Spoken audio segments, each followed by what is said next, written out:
All right, well, welcome to Hash Church, everybody. Episode 25, and I am coming at you live from my office in beautiful British Columbia. Of course, last week we did Hash Church from Negril, Jamaica. Myself and Tony were at the Beachcomber, hotel on the 7 Mile Beach, and that was pretty exciting. We were doing the Stepping High Festival.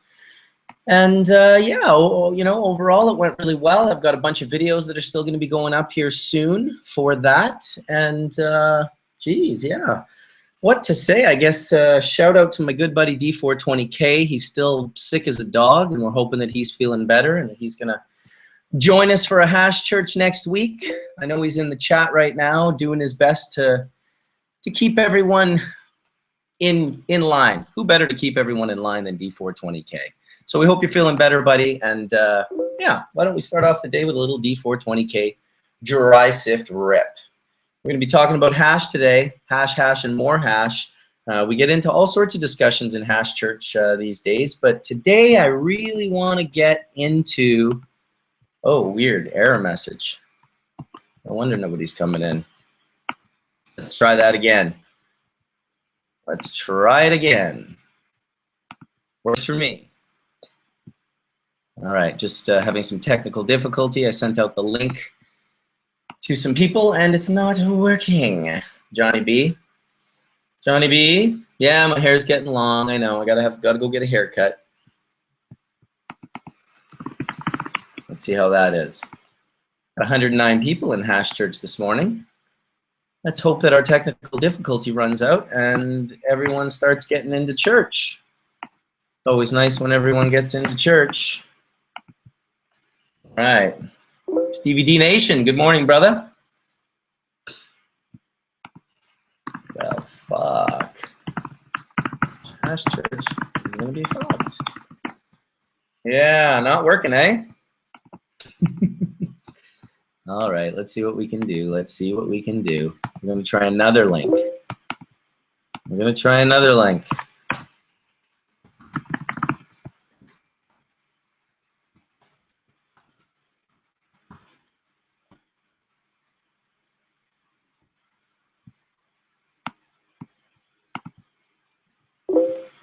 All right, we got one working. Good stuff.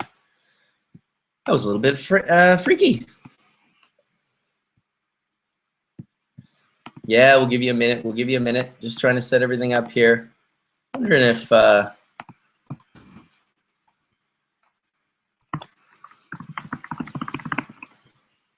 one over there to D. Okay, I think I've sent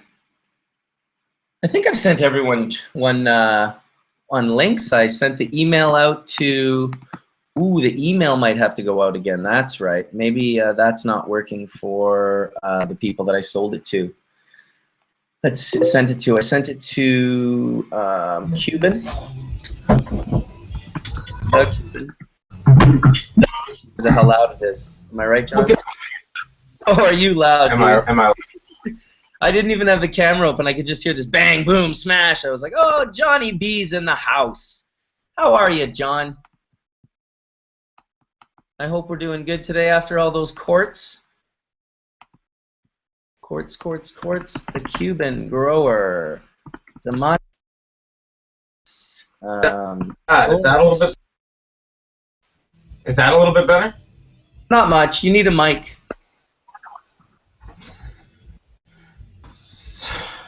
Get it, bro. It's only the 25th episode, John. We figure by 50 you'll have it right on check. Right by 50, you should probably have this all organized by then. 42. Oh, and it's always good when you hold your hands up to your camera because that makes it super blurry. How's it going, Good morning, dude. Going nuts with John. Is that a little bit better? You need a mic. I'll tell you something, John. I'm not going to invite you in anymore if you can't get your shit together, okay, buddy? I hate to be a douchebag, but if you can't get your shit together, I just can't send you the link anymore because it's important. We can't have bad sound. And all you have to do is get a headset. They cost about $12 at London Drugs. 25th episode. Dude, I wasn't sure you were going to make it, D. I thought you were dying. Well, I'm on the mend, but I took a dab last night. We had a huge power outage here for about 24 hours, so I had the generator hooked up to my house and all that shit last night. Sent the family to a hotel and looked after the neighborhood sort of thing, but it was black, pitch black, like it was like in the movie fucking, what's that, the Purge or whatever. It was spooky around here. But I took a dab last night and near fucking died. Holy shit, did it kick my ass. And then I woke up about 3 hours later on the couch. It was good. Oh, shit. So, but I'm on the feeling better anyway. Yeah, my lungs took a good beating. Everybody up here has had that cold. I know people in the coast that have it. Over in Alberta had it. What are you using for a mic, Darrin? Because yours sounds perfect. I'm just using my laptop. The same laptop that John has? I don't know. Is it a MacBook Pro? Yep. I don't understand how your sound sounds so perfect all the time. He has the same computer except a newer one. We got to sort it out. I got to go to his house or something because I hate waking up in Hash Church and then starting off by having to be mad at someone who's come in 25 times with their microphone fucked. Well, we need a sound guy. Maybe we need a whole team. So dude, I'm telling you. Nothing but fucking talk and smoke and never have to worry about that. Hey? Well, how much that cost, I wonder? I wonder if there's guys out there that are willing to just say, you know what, I'd like to be a part of that. And I know my sound stuff, and I know this stuff, and if you let me, I'll be a part of it for free. Right. There's probably a lot of people out there that will do that. But then I think there's more to it. I think we talked about that before, and then there's passwords and everything else that you're trusting in people to run the shit. And oh yeah, I wouldn't trust anyone with the passwords. Yeah. I've done it through the internet before. You get one good dick in charge of your passwords, and he decides to not be a cool guy. Yeah. Wow. Yeah, that's when I come in, stealth assassin, the son of a bitch. I'll just send him your address. Yeah. D420K, he wants to talk. Hey, look at that. Free Delisi says he's an engineer. What the fuck? A sound engineer? Where are you, Rick? Why aren't you with us right now? I got to send Rick. You know what? It's amazing. Good morning, guys. Morning. Good morning, good morning, good morning. It's a slow opening to Hash Church. We do have 300 viewers in the house. Welcome, Nick, and thank you for having a mic that works.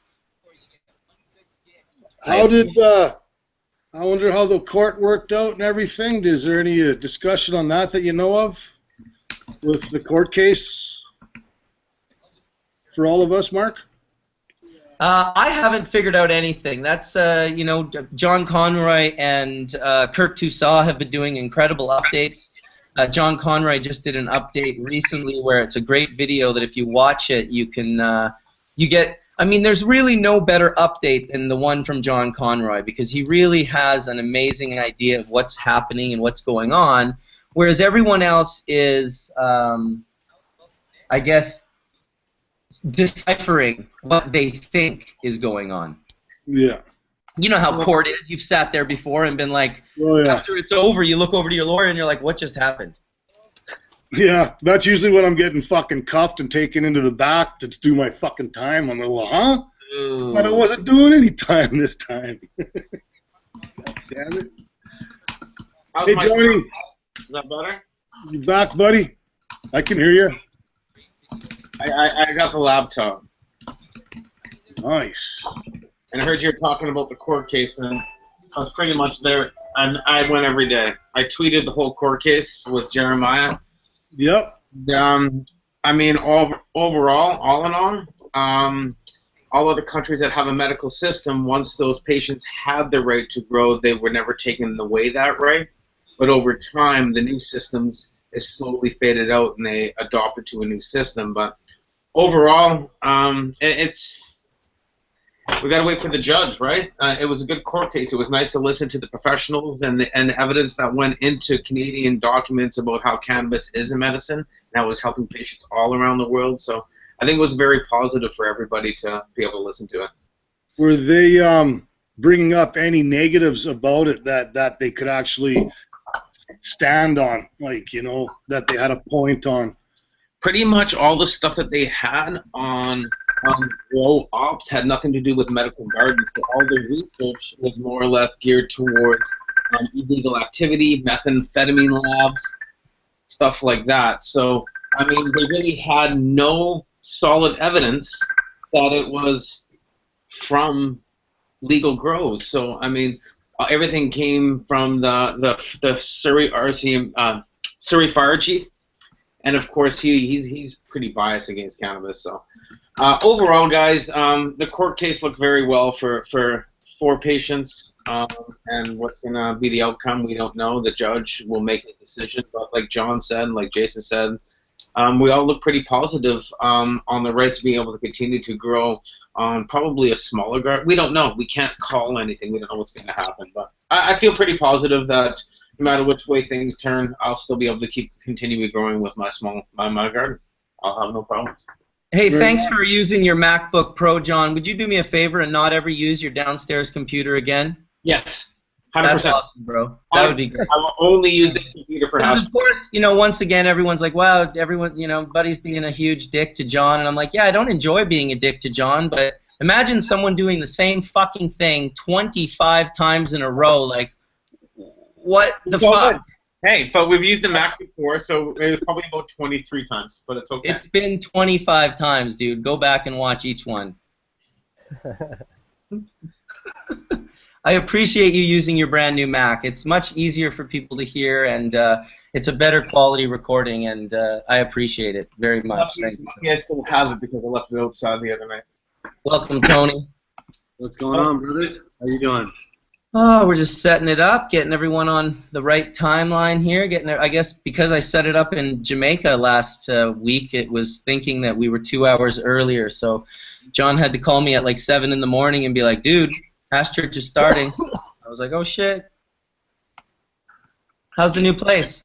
I figured I would send you a few messages right away. Like, you know, I knew you screwed up, and I was telling people in chat, it's 9 a.m., guys. It's just an early countdown. I was up for the last 2 hours since you called, Johnny B. I was trying to get my video camera hooked up much the way... Oh, nice view, Tony. Much the way Cuban has his set up, but it just wouldn't work for me. So I'm not too sure if Cuban and those guys are still making their way into the room. I did send out an email this morning. Yeah, we'll see if they got it. I sent it out to Rob. I think that was the wrong link this morning, though, dude. Yeah, and then I sent another one out. Perfect. Yeah, pretty good view, right?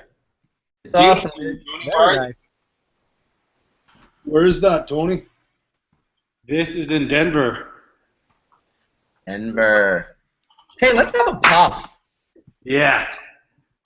You know what I'm going to start off the day with? Some D420K.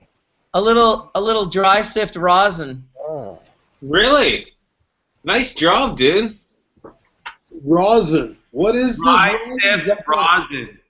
Haven't Yeah, tried. dry sift rosin. You know what? Bubbleman's always got to take it to the next step. We already had live hash and we've had bubble hash rosin, but nobody's been making dry sift rosin. So I thought, who better than the Bubbleman to bust out some dry sift rosin? And hopefully, we'll have Cuban Grower come in later to talk about rosin. We'll have Soil Grown, who's basically blowing up Instagram with his rosin techniques. And I've also invited Jeff Church, an old friend of mine from Seattle area, and he is also planning on making it in today, if I can get him the proper link. See there? Yeah, so I thought we'd have another little conversation. Here's an interesting thing now, and I took this tip from Jeff Church, so I want to give it up to Jeff, so nobody can say that it's my tech or that I invented anything. I'm just playing around, okay? What I did was I did the parchment trick where we wrap the hash in parchment, but instead of wrapping it in parchment, what I did was I wrapped it in a 25-micron screen, right? A 25-micron screen, a bubble bag screen, is going to allow me to keep the hash inside and get the rosin outside. keeping any type of contaminant, plant matter in particular. If you're using bud, I would suggest using the 25 micron screen. And what the rosin did is it just slowly leaked out onto the screen. This is the remnants that I cleaned up. And yes, Tony, as you can see, I ripped the fucking parchment. I do it to mine too, buddy, not just yours. Yeah, we talked about doing the ROSINTECH with the screen. I'm glad that you actually did it. Yeah, well, it was, Jeff Church wrote me up and mentioned that he was doing it and having some good luck, so I was like, well, I'll give it a shot. I got the Taurus lit up. I don't believe you need special parchment paper. I've also been using a very feminine pink hair straightener. I gotta go buy it. Damn. Cute. I figured I would play. It's interesting. Yeah, I know. Tech, Sheik O'Neil. I hear the same thing. I'm not trying to say, oh, actually, no, wait a minute. You've got to go. Block. Sorry, bro. I forgot you're a douchebag. All right. So he's gone. Forgot about that guy. Sorry, chat room, for exposing you to Sheik O'Neil, the ultimate douchebag. He's gone. The guy that said good luck on my future suicide last week on my comments. He's the guy that said that? Yes. What a I'd like to sick meet him fuck. face to face and fucking smack him, that goof. What a guy. Darrin, That's pretty fun. yeah, but It's one thing to be an internet tough guy, like a keyboard warrior. It's another when you know exactly what the guy looks like, who he kind of is, and what he could potentially do to you. That's just fucking borderline insane. Well, I do nothing but positive. I don't expect any negative. But the guy left a comment saying, "You weed smoking fags and all your fucking heavy metal and shit." Then he says, "Good luck with your future suicide." Wow. Hey, welcome, Horatio. He's obviously not smoking any kind of full melt. He's not smoking anything. lousy Maybe house. crack. Maybe he's smoking crack or meth. Dude, that's pretty ridiculous. He's full of lots of hate, that's for sure, man. Fuck, it's gonna ruin him. Dude, well, we should have a puff for the Sheik right now. I'm puffed. I got my dry sift rosin. Let's do this. Have a puff for his future livelihood. I'm Suicide. 5 micron MLP, and it's tasty. I'm gonna hold off on the puffin for a few more days. I had a rip last night and it just finished me. What do you mean, hold off? Well, I'm not going to. I'm not gonna have a toke for 4 days. I was down. I hadn't had a toke for over a week, and last night I had my first rip, and just my lungs it just killed me. It's too hot. All right, well, here's a question. A lot of people are saying that ROSINTECH just isn't for me. A lot of people are blasting it as the new thing now. You know what? Give it a shot. Try it out. It's not really the ultimate way. There's guaranteed using heat to extract resin is going to affect terpenes. Even on the lowest, on the lowest setting I've used, I can still taste, I guess what I would call that, not bastardization, but just a little bit of an alteration. There's definitely been terp alteration compared to a cold water extraction or a dry sift, which has literally little to any terp loss other than what you've lost in the air. And the more and more I do my research, the more and more I'm coming to the conclusion that we are definitely going to want to separate our terpenes out from the terpene profile, because we've mentioned this word, and I don't actually know the word. Maybe someone can, Horatio, you might know the terms of the attracting of the water and the repelling of the water. Hydrophobic or?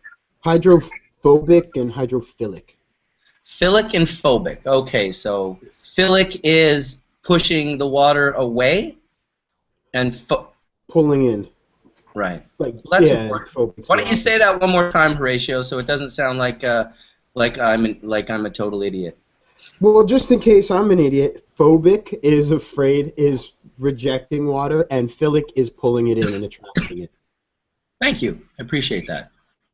All right. I know we've mixed those up, and I know when we do mix these things up, people love to jump on our nuts and be like, oh, you mixed that word up. You don't even know what you're talking about.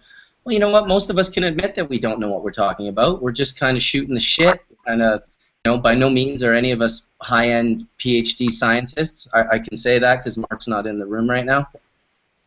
But we're just doing our thing. We're just trying to learn, and I think the best way to do it is to have these conversations. Hydrophilic. Now they're talking about it in the chat.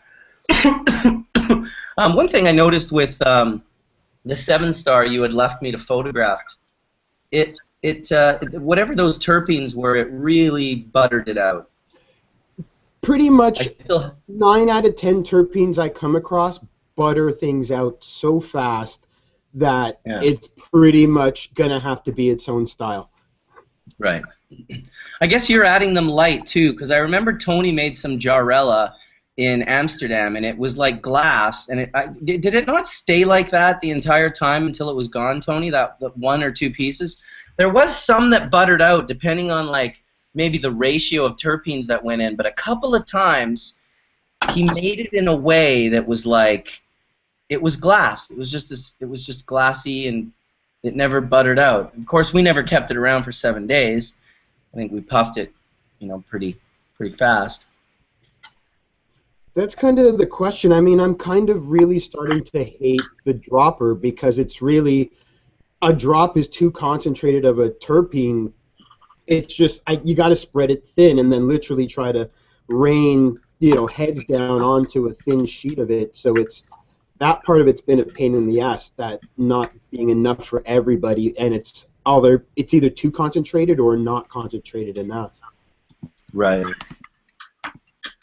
Sorry, just checking my messages. Oh, let's see. Robert's going to try and make it onto Hash Church today. I don't know if you guys know Bobby Nuggs, East Coast activist. We gave him a shout out last week because he had some crazy fucking asthma attack and ended up in the hospital.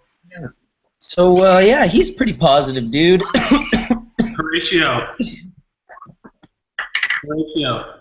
What's up?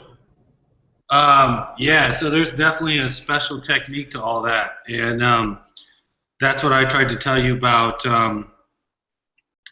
you know, looking at things on a micro level, especially with terps, because there's only a 5 to 7% percentage of essential oils and terps in a plant. Sometimes they're heavier, but you really need to look at things under micro. And I went away from the dropper a while ago. Well, you have a budget too. The atomizer I want is $1,500, but it allows me to mist it like an airbrush, which is the right ratio. But just to switch from a dropper to the next level is a $1,500 move that isn't always available. Soon, my friend. Hey, Welcome, Cuban. What's up, Cuban? Get one for you and taste it all up, and all of us throw a couple $100 in. I'd be down for that ratio, no problem. Let's get this happening.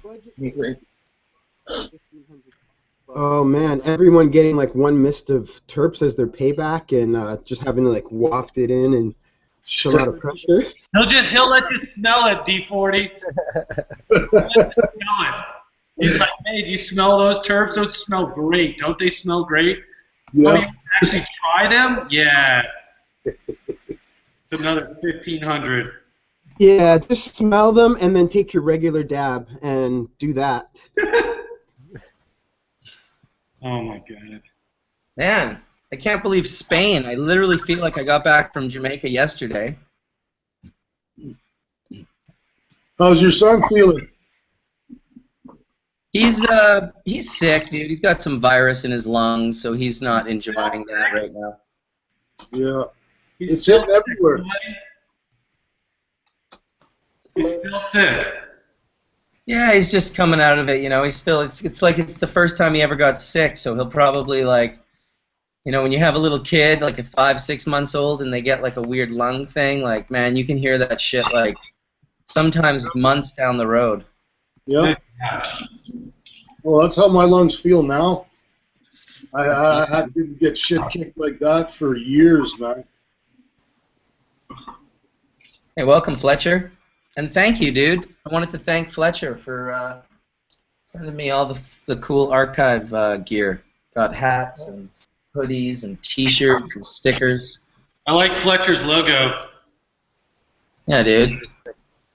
Who's chilling with Fletcher? Is that Jeff? Shit. Fuck, that's been a while, eh? What do we got going on? What do we got? Oh, you guys are muted. You guys are muted. Let me see if I can unmute you with my magical... Yep. Now you're not muted. You're good. I unmuted you. 421 viewers. We just jumped 420. I have a 1 minute warning right here in front of me. Johnny B with the 1 minute warning. He's always good. Sometimes you gave me the 1 hour warning today, dude. Oh yeah, I had the 1 day warning yesterday. The 1 day warning. I have to say that since I've been plugging in the D now and I'm pulling out different hashes out of my freezer, it's really changed my world because I've been hitting everything with like a flame. So it's always. Dude, I know. I've been watching. The hardest part about watching you hit everything with a flame was knowing that you owned a D nail. For like 6 months, too, yeah. Dude, for 6 months since like last May, bro. Oh, and you know the bowl that I didn't. Hetty found it in my yellow jar, and she reminded me about it, and it was wrapped up. So yeah, I told you that, and it's like I'm hitting everything. I'm pulling stuff out of the freezer that I've had in there for like a couple years, and it's so tasty. Nice. John's preservation. John's hashish preservation. Not going to be preserving shit with that D nail though. This is some of the first of the Haas. It's like the Haas 1. So you know this is like old, right? But definitely, we're just the different hits and the different tastes that I'm able to start working with. It's quite enjoyable how the hash is able to affect me. I'm happy. Well, I'm sure happy that you have it. Every time I see your update using it, I'm like, yeah. Everywhere now, it's like it works. It's something that works, and that's one thing I always like. If it works, then hey, I stand behind something that works. Well, I'm just sorry that it took us that long to figure that out, because I still don't understand how that happened. Like, my manager is usually very, very efficient. The guys at D-Nail have been nothing but efficient. And somehow you just got lost in the fucking mix, Johnny B. That's okay. I'm not one to complain. What did No, I get? you aren't. Huh? I said, no, you aren't. That's my job. I'm the complainer. Everyone's like, Bubbleman's a dick. I'm like, well, you try to produce the show.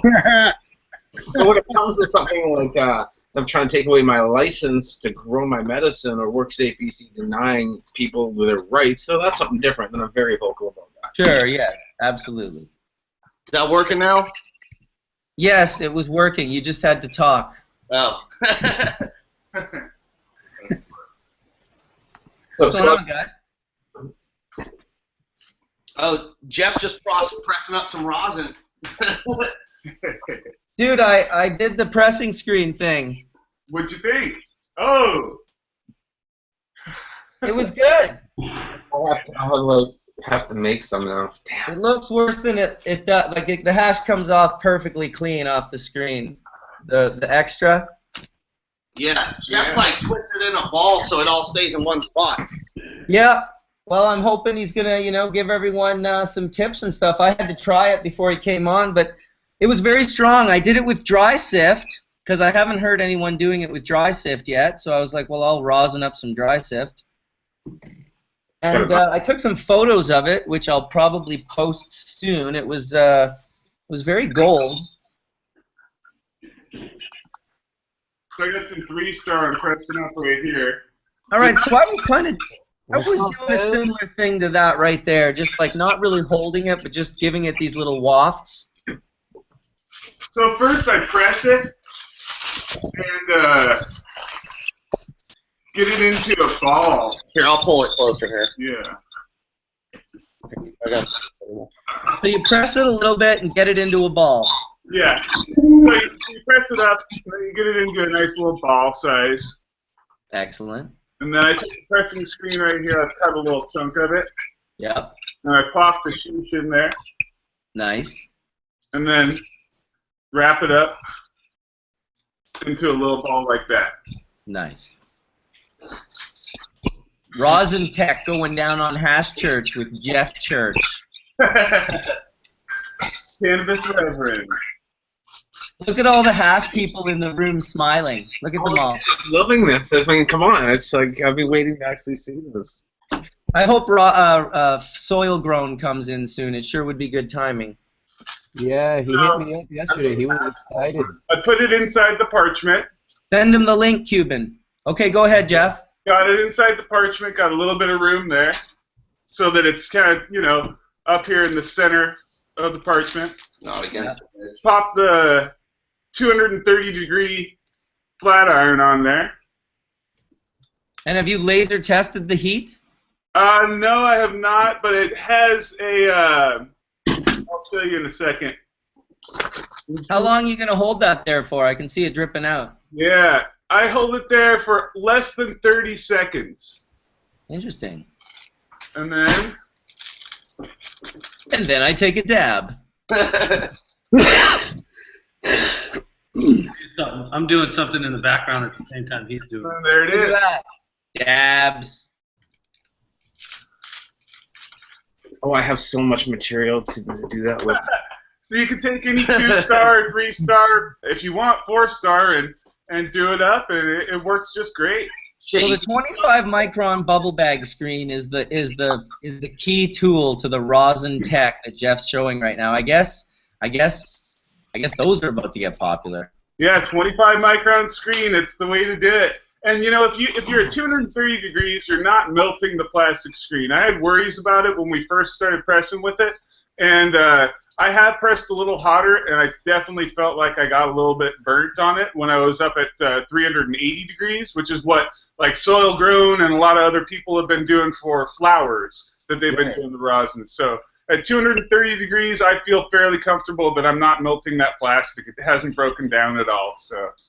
And I mean, you're pretty OCD like myself. You're all about like the flavor and the like enhancement. I'll tell people about Jeff.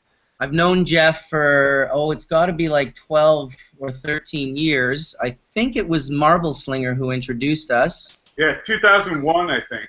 Yeah, Jeff was blowing the double bubblers, similar and different to the ones that Jason Lee and all those guys, Slinger and whatnot, were working. There's a Max. Is that a Max? Of course, it's a Max. Come on. So yeah, Jeff was friends with all those guys, and that's how I met him. And he was always like an early bubble ambassador that like got it right away. And he had like the Albert Walker, and he had the Hamster, and he had these other like crazy strains that no one else had that always produced just the uber full melt. So I mean, Jeff was one of the few people in the U.S. that was bringing bubble bags across. I remember you ordering them. Because he got it right away. He would order 30 sets at a time, like in like 2001. Right, and I bought those from him. Yeah. Wicked, yeah, bubble ambassador for sure, dude. So it's nice to see you on Hash Church, like showing everyone the rosin updates. I bet you that little clip of you just doing that right there will be viral. Viral, Jeff. Viral. Viral. Yeah. That's awesome, dude. So it's just a standard little hair straightener, 230 degrees, less than 30 seconds. Yeah. I like the tech of rolling it into a ball. Mm-hmm. Thanks. Thanks, man. So that's awesome. Yeah, this is what it looks like afterwards. There's definitely some rosin that's left on the screen, but you know, it's like a fairly dry cake. Cake after you're done. Here's hold it. I'm sure if it built up over time, you could crack that off in the freezer pretty good. Well, what I do is I take it and wash it in ethanol every time. So in between batches, I'll take the screen and throw it in a jar of ethanol, and I just give it a rinse, and then I rinse it off with clean ethanol to make sure it's all clean, dry it off before I do another batch. But then I've got something that I can either make into an oil or it's a really great tincture, you know? Yeah, no doubt, for sure. So you're definitely not losing. One thing I want to share Go ahead, I'm Tony. agree with you guys, because this is PTFE film, which is rated to 500 degrees. Yes, got it. Right. This is, it's also, it says right on here, non-solvent. So it's a non-polar, it's resistant to non-polar. So this is what I've been, when people are asking me how I'm getting those, like, shots, I'm using this paper and this little guy. And then I do, you could do a finger test. I only turn it on for like 10 seconds and touch it. So this is taking this is already taking a five star, you know, or 6-star, whatever you want to call it. While you guys are talking, same thing. GG. Same thing. And I then like the way that works. I like the silicone oil slick pad there, that stuff. I got the same roll. It works great. Sure looks nice anyway. you can peel it off. It peels off real easy. Oh, yeah. Nice. But now, if you do it the right way and you do it with Dude, that shit's 6-star for sure. It's 7. Come on. That looks pretty nice. go pick I up, just, pick up one of these. what's that, a taser? No, it's a digital. The laser thermometer. It's a laser thermometer. Key. So right now you're at, you're running at, your face is 75 degrees. My mothership water is sitting at, let's see here. Oh, it doesn't like water too much. It's sitting at 80 degrees. I can't believe it's that hot. I mean, those laser things, they, you know, the accuracy of them is subject to how reflective the surface you have is as well. Yeah, yeah, I know. So, This hash is sitting at 69 degrees. right. So this little up, so if you hit this at, if you get over 100 degrees on this thing, then you're going to start to cook off any of those terps. Less than 100 degrees, forget about it. Terps cook off at room temperature. That's why you can smell them in the air when you put your nose up to the hash. And then this I'd set out a little bit, and then it gets really kind of, if you just let it set out, it gets a little gooey. It gets almost like a, you know, like a live resin. When we get it figured out, we will trip balls when we preserve what I've only heard called super terpenes by the gentleman by the name of Indra, who first put BHO online in 1999 on eroid.org, or Aeroid, however you want to pronounce it. Now, he told me that when he figured out his cryogenic method, that he was now preserving terpenes that most people didn't even know existed. When I mentioned them to Robert Connell Clark, he called them sesquiterpenoids. Now, I don't know if those are like the most volatile of the lot, but they're the ones that are, I guess, the most difficult to preserve. Easier for a cryogenic process because the temperatures are so low, so extreme. I think you're going to find that when people get into those temperatures and stuff, there's a lot of volatile terpenes at different temperatures, and when you're preserving them really cold, you know, they're caustic, and there's different things that could happen. I wouldn't be surprised if you found something I was working on a long time ago, but I wouldn't be surprised if you found a fuel source out of that. A what? Fuel source. Oh yeah, there you go. Something of value for certain, you know, some sort of value. I mean, it's definitely those terpenes we know are important because they are the ones over time that have attracted the human race to the plant by evaporating out first and us smelling them in the air. That's definitely an important connection that humans have to cannabis, is the olfactory. Guaranteed smell brought us to this plant. I think that's why BHO is so popular, is because it's essentially a frozen process. I mean, the solvent stays liquid at a frozen temperature, and you know, you're going from cold to try to get it warm to purge it, rather than, let's say, like, you know, alcohol. You're pretty much starting hot to try to get it off, and you know. So I think the whole process, why BHO and propane and everything else have been extremely popular, is just partly because the natural process of using butane as a solvent to keep it under pressure, it has to remain cold, which is, helping in preserving all those terpenes you're talking about. Absolutely. So imagine for Indra, who came up with the BHO method for cannabis, was the first one who released it online and whatnot, and I believe holds a patent in regards to it.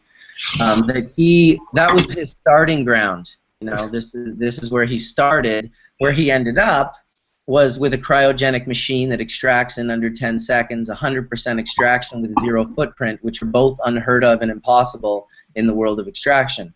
So I was a little bit kind of questioning it. So I said, well, I know you can't send me any product because you're down south and I'm up north, but what if I were to send you some hemp seed from a grocery store? Would you be able to defat the hemp seed the same way you would extract, a cryogenic process should be able to defat? And he said, absolutely. So I sent him these hemp seeds, and they were yellow dehulled hemp seeds from Manitoba Harvest, my old partners in Manitoba. And I bought them from a local grocery store and then sent them to him, and he sent them back to me in a bag. The hemp seeds were white and completely intact. They weren't crushed or squeezed or anything. And then he sent me this lab bottle that, these special airtight, light-proof, full-on essential oil bottles that hook up to machines to get filled up and then sealed without having to ever be removed from the machine. They're very specific scientific bottles used in labs. He sent me one of those, and when I opened it and poured the hemp oil out, it was like as gold as the goldest honey oil you've ever seen. I had never seen gold oil that hadn't been filtered through carbon. So if you filter hemp seed oil, because hemp seed oil is cold pressed, and cold press is really a misnomer because there are temperatures above 150 or 180 or something sometimes reached in the squeezing of the cakes with the metric tons of pressure. And so what that does is it creates a green oil. This guy sent me the goldest oil and the whitest hemp seeds.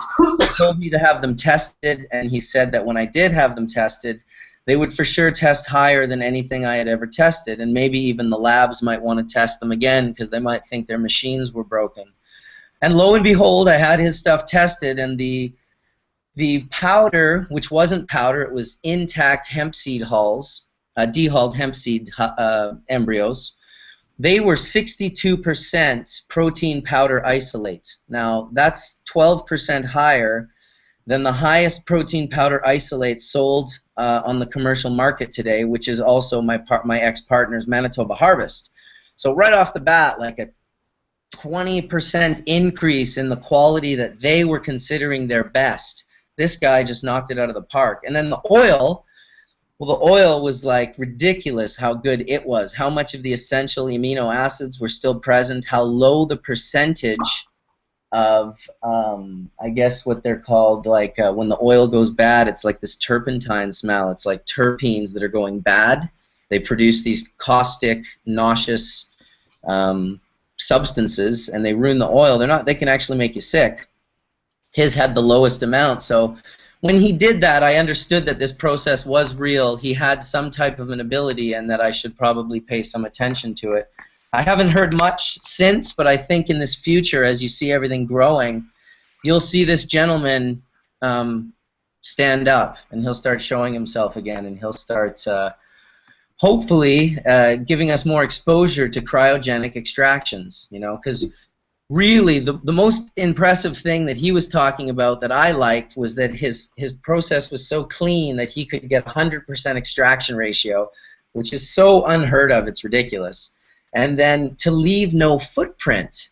When you use a solvent, when you use water, I know that they call it solventless, but water is a solvent. It's the universal solvent. And if it wasn't acting as a solvent in the process, your water would be completely clear at the end of washing a batch. And it is not clear. It's very colorful because you've removed water-soluble terpenes out of the plant, resin, and other things potentially out of the plant, water-solubles. No one can argue that, because if you've ever looked at the water after you've run a batch, in over 1,000 batches, I've never seen clear water after I run a batch. I've seen some pretty nice gold water, but never clear. 500 people watching. What Right was on. the solvent that was used for that extraction then? For which one? For the hemp seed extraction. Do you know what he was using as a solvent? No, he's not. Here's the thing. I don't know at all. I have no idea whatsoever.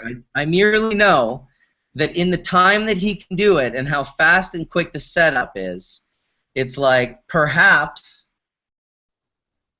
there's no solvent touching the plant matter. Perhaps the solvent that's used to get down to those temperatures, if it's a solvent at all, is on the outside of a chamber that the herb is on the. I have no idea, because he's literally like Skunkman Sam with this piece of it. He said, "This one's for me and my son.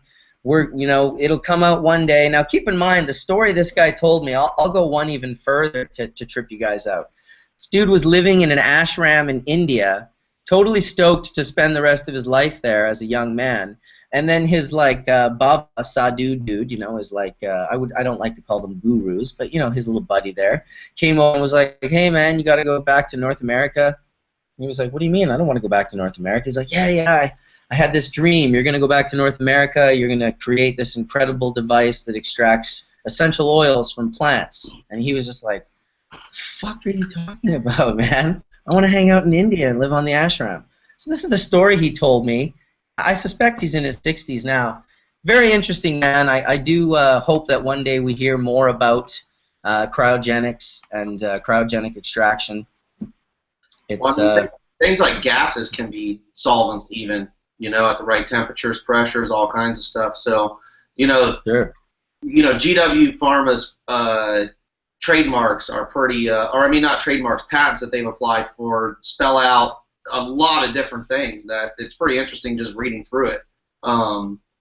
What they've found out alone, much less, what other people have gone and found out as well, like the guy you're talking about. Sure. The funny thing about patents is they're really only as strong as your ability to defend them. Obviously, GW has a strong ability to defend their patents. But that's not to say some little guy could come along and just destroy those patents because they're too broad, or because he finds some super random previously published art or knowledge that was released before the patent. There's so many different ways. Patents are a frightening game. 50 of them on Google already, so it's a lot to fight. Oh yeah, no, trust me, dude. I fought patents for 8 years. Yeah. For 8 years, I just felt like it was wrong, and then not really 8 years, about 6 years, and then as I finally started talking to Reinhardt, I felt like, this isn't a guy that's out to take advantage of the scene. This is a guy that showed a machine, and right away after that, bags were created based on his machine. Nothing more than that. How about that? So, all I know, if my grandma was still alive, she'd be like, "Hey, that's wrong."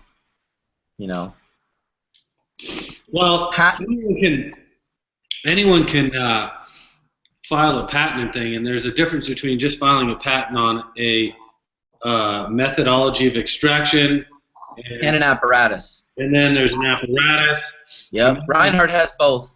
Yeah. Then there's not specifically for that, but you were mentioning something else. But like when GW says, "Hey, we're going to just patent every ratio of cannabinoid," and they got kickback on that. And the U.S. government owns the patents on, say, cannabinoids. They didn't identify the ratios. They just identified cannabinoids. So GW came along and said, "Hey, we're going to try to patent every single fucking ratio." And then you've got Gary Johnson, politician from New Mexico, that's actually tried to patent strains. And so really, when it comes down to it, it's all of that stuff is kind of ambiguous, and to me, it's kind of bullshit. So what I did that was a little different was the use, the composition of use. How do you use them? Specifically for what ailment, and how are you delivering them? And that's what's key. And so that way it's not saying, "Hey, I'm going to patent a strain," or "I'm trying to genome map or sequence to patent a fucking strain." I would never patent a plant or a strain.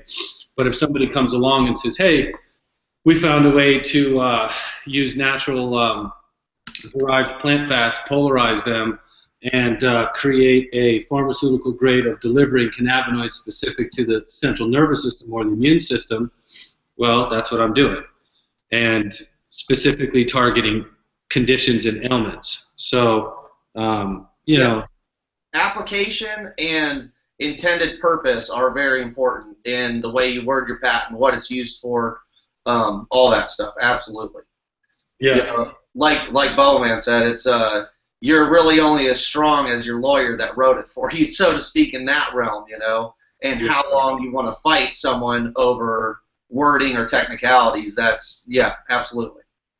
Yeah, and I did it because honestly, it's only a matter of time before Big Pharma tries to come in and fuck us up, dude.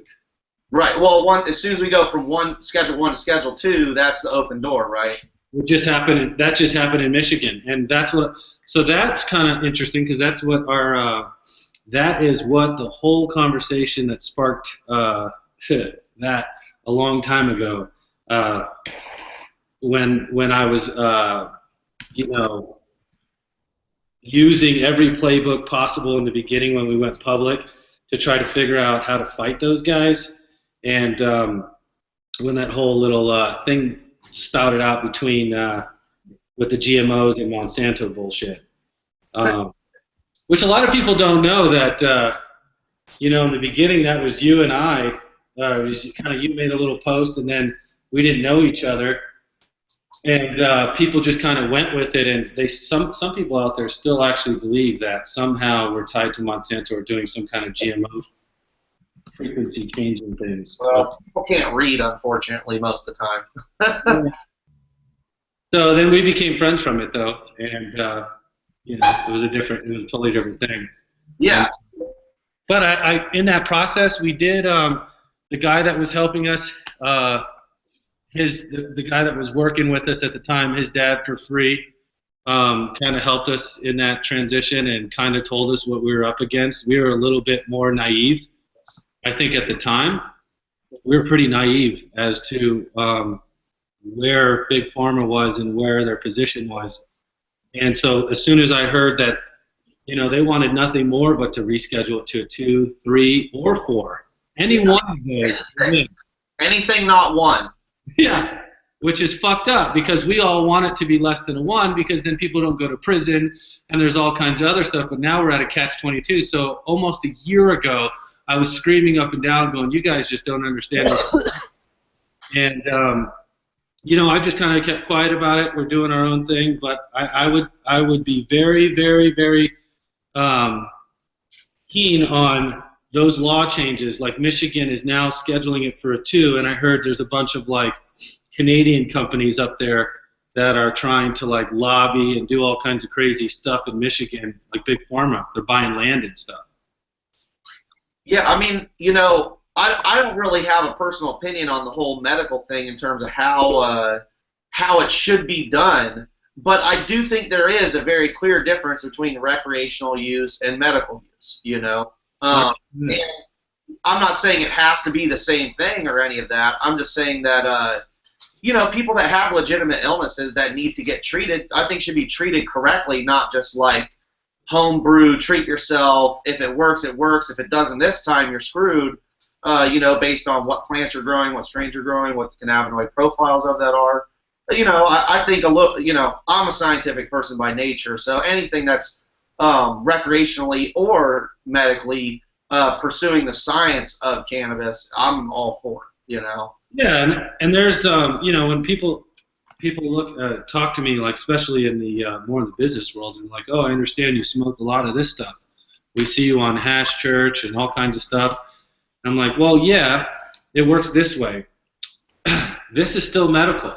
Where did you get this done? This is just a concentrated form of THC that helps us in a capacity, in many capacities, whether it's preventative, mood, appetite, pain, post-traumatic stress. There's all these other things that the government doesn't recognize which would be considered therapeutic or medical. Is this the most effective way to deal with pain management? Probably not. Would sublinguals or capsules targeting specific conditions work better? Yes. But am I getting a 40% to 50% effectiveness from smoking this? Absolutely. Yesterday I had migraines. I've been moving for 2 days. I've got migraines. I've got muscle pains. My hips are fucked. My back's fucked. I'm in serious pain. And couple dabs of full melt, I'm moving again within 25 minutes. So Yeah. it's effective. It's social. It's effective medicine. It's just how effective do you want to be. And I think that as we get more into the recreational market, there's guys like who's in this panel and guys that are watching. You know, quality has to be at the foremost, especially for recreational. And what I've seen in Colorado and in other states that have gone rec, it's gone shit. And so even with the original organization that I started, I'm not going to say it's gone completely to shit, but I could tell you that you know, a connoisseur grade, high-end quality, it's going to get lost if you don't have a team of people from genetics, cultivation, processing, quality control. If you don't have people constantly pushing the envelope as a team. Once you disassemble the team and somebody thinks, well, I'm a great hash maker, that means I'm going to have great hash with this grow. That's not necessarily true. You know, you've got like most of the people on the panel understand that seed to resin, if you will. You know, like Cuban does all his growing, all his own resin, all his own extraction. I think when you start to get, as we get past this bubble on the rec world, we're going to get back to the boutique and the high end. There's always going to be a market for the cheaper stuff, but I just don't. I think people are going to get smart, just like the medical industry. It took them 2-3 years. It went from somebody walking in saying, "Hey, do you have this strain?" to somebody walking in specifically asking about a micron of resin. You know, it's the evolution of the medical side has been educated. So it's only a matter of time before the public gets educated, and they'll see poo-poo versus full well, you know? True enough. And I want to take that break to welcome Soil Grown from Instagram Live Bud and Bud ROSINTECH fame. Welcome, dude. The Squisher. The Squisher. Flower rosin man. Flower rosin guy. We got flower rosin guys. We got hash rosin guys. We got dry sift rosin guys. We're trying to cover all the bases here. I don't rosin my dry sift, man. Dude, well, you know what? I rosined someone else's dry sift today that was not very good that they gave me a long time ago, and I was like, ooh, I don't think I'll ever smoke this. And then I rosined it, and it was like, well, just wait until you see the photos. Yeah, I did something similar. I was gifted some trim bin keef of some, I don't remember the exact strain, but OG Cushman gave me 2 different keefs from his trim bin. It was like about 1 gram each. One I was able to clean, but the other one had like slightly oxidized and greased together. I did the ROSINTECH to it, and it actually came out to be a nice clear patty after I worked it. It was pretty cool. But that's the only time I've ever heat pressed dry sift like that. No shit. You know what? I'm gonna go try some rosin. I gotta go get an iron. I'm gonna keep watching and stuff like that. The church is full of some other guys that want to jump in. As always, peace and love. I love you guys, and we will see you guys again soon. And if it empties out, I'll jump back in. Yeah, come back in a bit, Johnny B. We'll see you soon. Hey, Johnny, actually, he's getting off Hash Church to go get an iron. How about a panini press?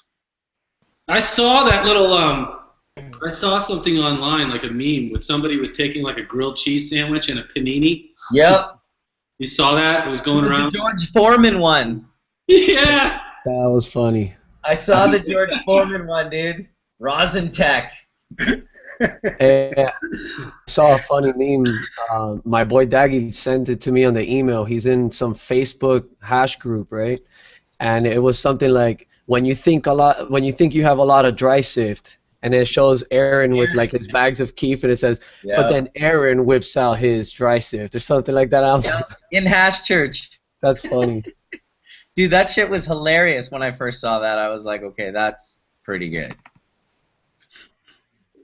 Yeah, so I was down in Oakland and sitting around with my buddy Space down there, and nice. Yeah, Milton Bubbly on Instagram, and we're like, I was like, hey, so have you seen this ROSINTECH yet? And he's like, no, what's the ROSINTECH, you know? And he's like, you mean like rubbing hash on a bowl? Because he knew the old school tech from back on Overgrow, you know? And I was like, no, squishing a bud. And he's like, what are you talking about? And I'm like, okay, well, you got a flat iron? He's like, no, I got a T-shirt press, though. So we went in and used the T-shirt press, and that's where we came up with the Screen Tech.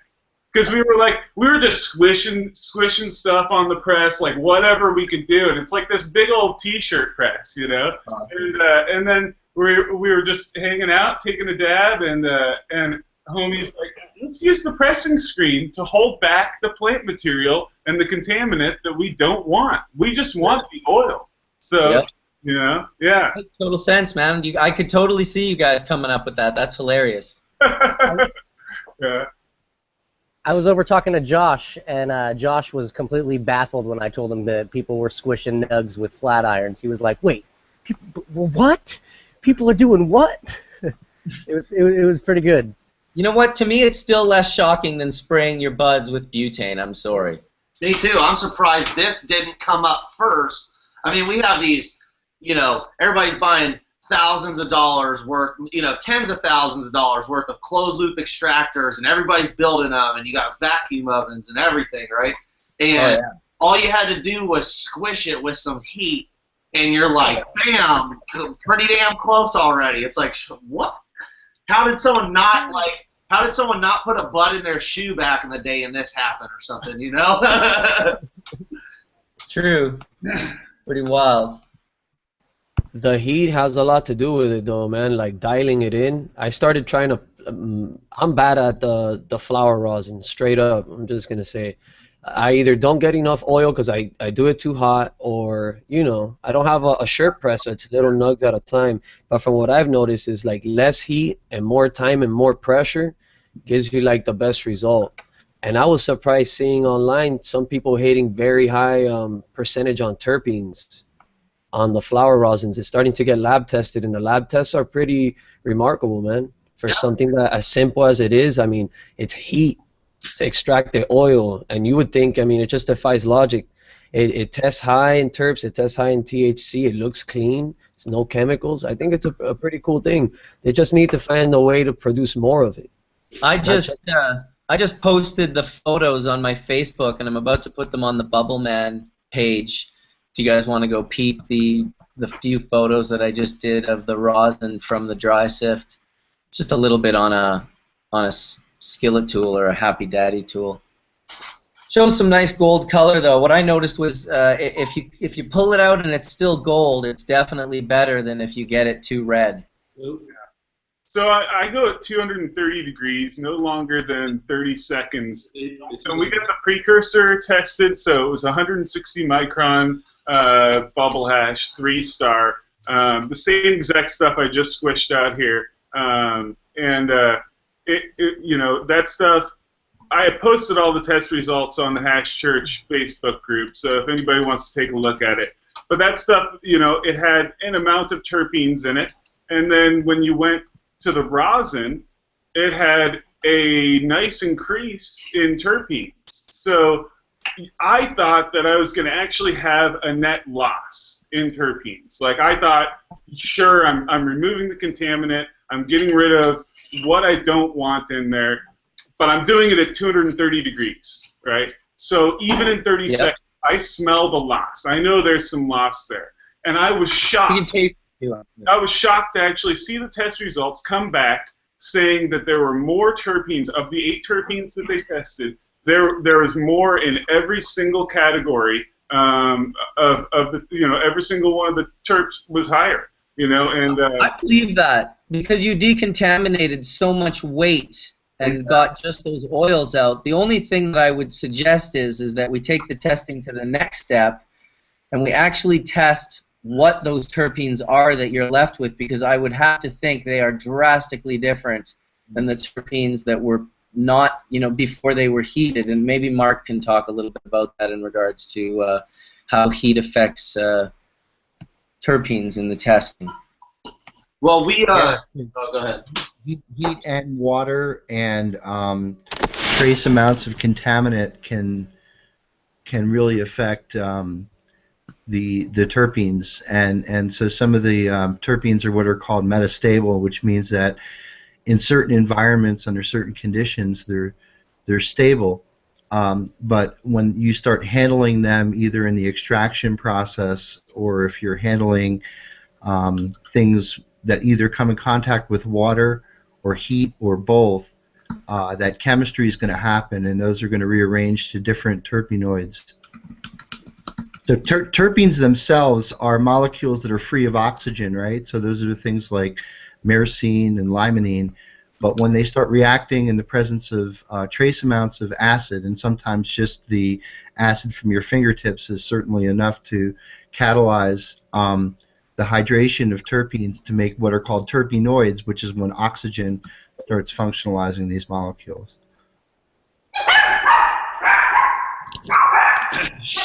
Hey, you know, going to the hash rosin, seeing that the rev is pushing the 160s. I used to throw away, like, for example, the 190, and now I just keep the 190s. I keep whatever I can because you can juice a pretty good patty out of those bigger heads. Even if it has a good level of contaminant, the oil content in them is still pretty high.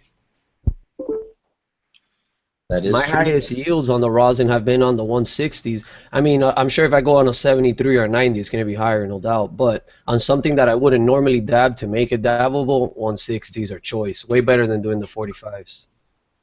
I got a 55% yield out of the batch that I had tested. I just keep the 190s. I keep whatever. Hey, welcome, Mike. In the hash making room, I see. Let's go, Mike. And we have Soil Grown on there. I saw his video feed is working. Yeah, I can't. Is this video now working? Oh yeah, look at that. There's this bubbleator, bubble now thing. Yeah, but we have to see. I wonder what made him put a nug in a flat iron. You know what I'm saying? Like, I know everybody that has a technique, you know, they figured out a way to do something, they stumble upon it or whatever the case, but what made him put a nug between parchment paper and squeeze it, you know? That's interesting, man, because it really is starting a whole classification of oil of his own. I wonder if he knows that. I think it absolutely will create its own classification. Oh yeah. Of course. Why It wouldn't already has. Well, I think it can be applied on a large scale very easily. I mean, even more so easy than BHO. You know, in terms of closed loop extractors and all that. Heat and pressure easy to do from a mechanical standpoint. Oh yeah. You know, it's just about building an apparatus that can house it, create the pressure, and then, you know, you can have a heat jacket on it, or there's a bunch of other different ways you could just heat the thing and find out whatever the very lowest temperature that you could continue to extract at, if any temperature application at all is needed if you get to high enough pressures. To me, it's such simple technology, yet I think potentially can be one of the most effective technologies from a production standpoint. I do like the idea of a machine that goes and harvests the resins living off the plant. You just like, boom, like let that thing grow for a little longer. All right, put it back on there. The problem with a live resin is that it needs to be cured. You know, it's not storable. It's going to rot when you jar it up live like that. So, you know, sure, a live resin, like, you know, if it had some little conveyor belt for the resins to go on and through a little drying, and through a little vacuum chamber or something, you know, I mean. Yep, the ultimate. That's it. Yeah, I mean, I feel the same way about dry sift. I do not like dry sifting fresh material. It's dry sifting. You dry it very well. The resin glands sort of raisin up, and then they're perfect. They just stay. They stay stable for forever. They're just perfect. Hey, welcome, Soil Grown. We see you there now. We were talking about you. Got you on there or what? I just got stuff. Hey, you know, I really like the filtration that you're doing, Rev, with the 25. That really that makes it so much better, bro, because a lot of people are wondering, hey, how do you get the particulates out? But with a 25 micron, I bet you can even go smaller. That's what I was gonna say, yeah. Smaller, just like oil. I bet if you do like a 10 micron or whatever, you can nice. 25 microns what came with the bubble bag, so that's how I got it. Yeah, I know. I look at my 25 sometimes and I want to make stuff out of it, but Hey, I got rolls of this shit. I've cut up my little rectangle. I've cut it up into like 4 different little, things of these, Yeah. I'll tell you, that screen really is. But yeah, I mean, if you want to have a little bit of a scale up, you just use the T-shirt press, and you have like a dozen of these things, and you can squish out a nice chunk at one time and then gather that up. So you've got like, Or you could use a huge screen. But when we used a bigger screen, we felt like we had to press longer to be able to get all of that resin to come out of the big clump. That was the main problem. The press. I mean, there's probably something to mitigate those things. We just were messing around with it one night in Oakland, and it was, it was awesome. Thanks to Soil Grown for the flower squishing technique. Got everybody thinking, man. Yep. It's like people have been on this. Let's do ice water extraction. Let's do dry extraction. Let's do solvent-based extraction. There's been 3 main extraction forms, and now this is a field that is opened up to the world that wasn't there before, and now it's getting everybody to think completely out of the box. I mean, there's obviously going to be a terpene degradation with every method that you do except for dry sift. Right?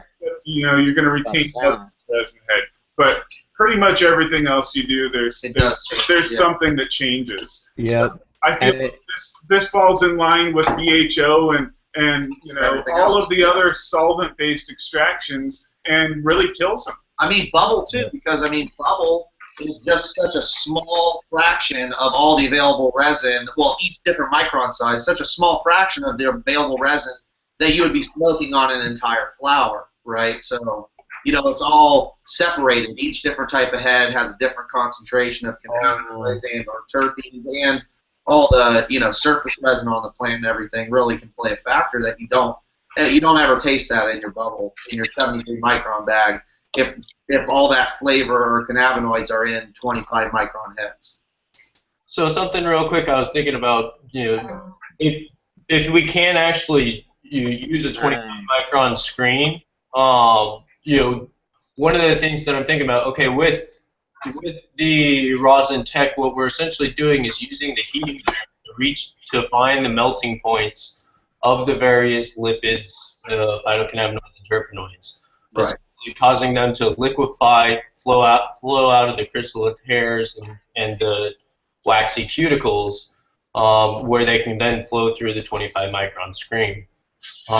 Mark, I would presume that you could probably have a heating iron made by D-nail that could have a temperature thermocouple built into the plate, and then just sift onto a whatever size heating iron, press it down, and then let the oleoresins flow through that 25 micron screen and be collected. Have a little catch plate so it drips. That would be pretty sweet. Right. I think the main thing is, I think the heat's the easy part with this. Increasing the pressure so that we can take the heat down is going to be where we're really getting to preservation and high quality. Let's get the pressure up, because it's not just heat that's extracting, it's the heat and the pressure, right, is doing it. So if you just heat the bud up, it's just going to cook off. You have to actually squish it out.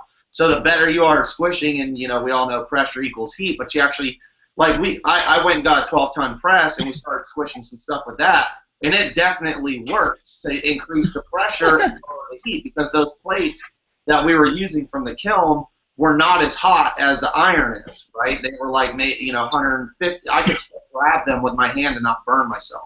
Mm-hmm. And it was definitely working at a 12 tons of pressure rather than a couple 100 pounds. Yeah. So holy water. It was like holy water. It was so liquid that you couldn't get it off of the parchment. And that was partially the strain too. It was a lemon G hybrid, but the point I'm making is that when we use the press, the thing is you're still just pressing it into a flat area that's not a confined space, right? It still has the ability for it to expand. So Yeah, I mean, if you were pressing it with 12 tons, it would get paper thin, and I mean the bud was like, you know, a couple inches, whereas when you were doing it by hand, it would have been maybe an inch, right? So, Yeah. Hey, I wanted to take this time to welcome Soil Grown and maybe let him tell us about how he kind of moved into this squishing buds thing that he's been doing, dude. Welcome. Thanks, man. Thanks for having me. Yeah, dude, I've been working out here. Good. I mean, I'm amazed to see this thing take off, you know. From squishing buds. Squish father. Yeah. I guess you could say. What made you squish that first bud in the parchment, man? I mean, it all comes down to I'm a hash fiend, you know. I like melts. I like to dab. So getting low on my melts, I really started playing around with it when it came to my no melts. Started getting low on my melts. So I started messing with my no melts, and I remember looking back to one time when I overpressed the bubble with a hair curler rather than a straightener. You know, I was using my wife's curler. Well, I overpressed it, and I noticed that the oils were separated from the rest of the hash. You know, I didn't think anything of it back then. I just kind of put it back together, folded it. You know, I had some pressed hash, dabbed it to what it could. You know, some 3-star dabbing like 3-star. So as I got low on my melts, that's when I really thought about it. You know, it came to mind.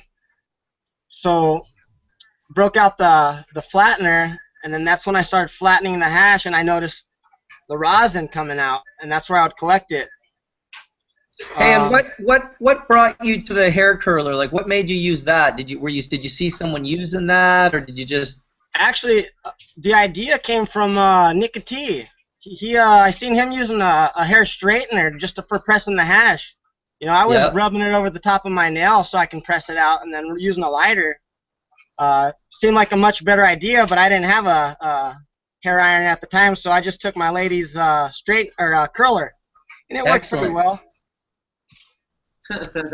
Very cool. I like following it back and seeing the influences, you know? But the whole flower, you know, pressing the flowers and getting the oils from that just came, I would say, you know, luck has a lot to do with it. The simple fact of running out of no melts now, you know, now it's time to start washing.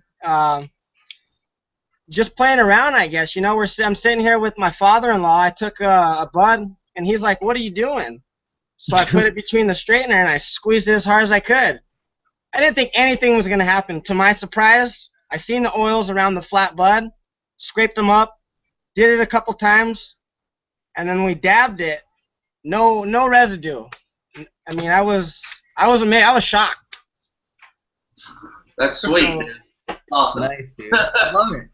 I love the story, dude. I love that you can come in and tell the story, and like, I know the hair straightener thing was relatively new. I mean, the first time I saw it, Tony had one in Amsterdam last year, and he was like, I was kind of like, wow, what are you doing? He's like, oh, I'm just using this little hair straightener. I was like, oh, that's like an interesting sort of way to press. I go way back using like hot bottles filled with boiling water on heated marble plates and like, you know, packets on the stove. That's high class right there.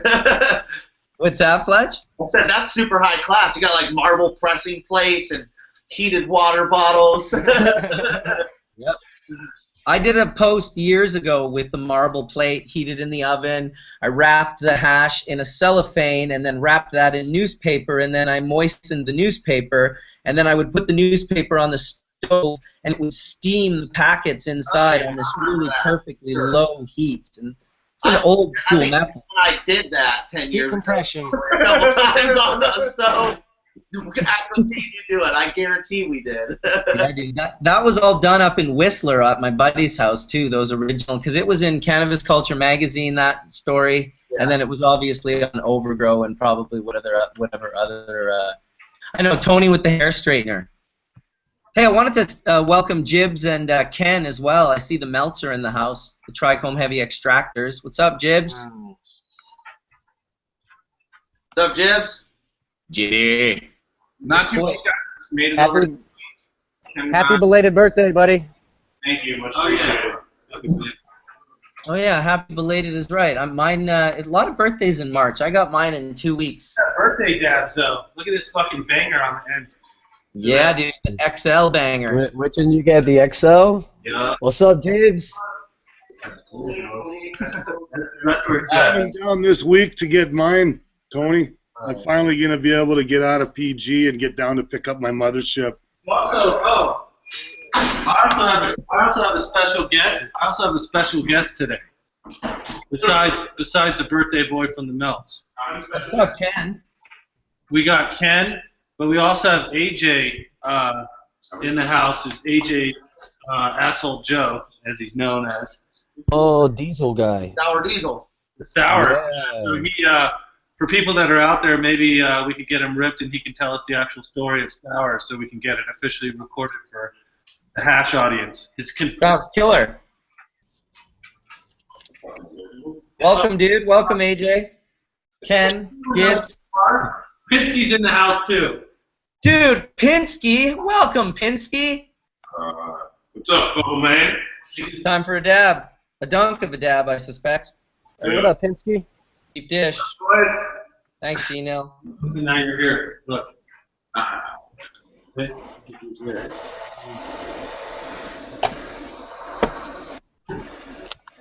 Yo, Jibs, what you dabbing on, bro? I think we got some of the Gorilla Glue out. I got some Forum cookies. Ooh. I think Ken's rocking a Death Star jar. That forum cookies and the glue too, man. It's all fire. It's Well, your you know what birthday. I wanted Or was your birthday? It was my birthday on Friday. Oh, word. It was my birthday on the 4th, man. We're both up Pisces then, huh?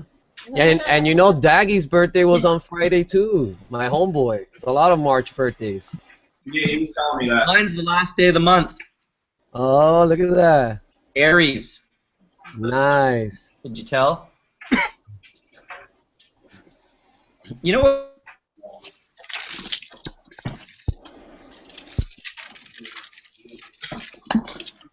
It speaks to the the everyday guy, the dudes, the young dudes that don't have access maybe, that can acquire nuggets. It's definitely like a unique thing that I would have loved when I was younger. Like if we were able to just take my sister's hair straightener and squeeze nuggets and extract pure resin, I gotta say that would have been fucking insane.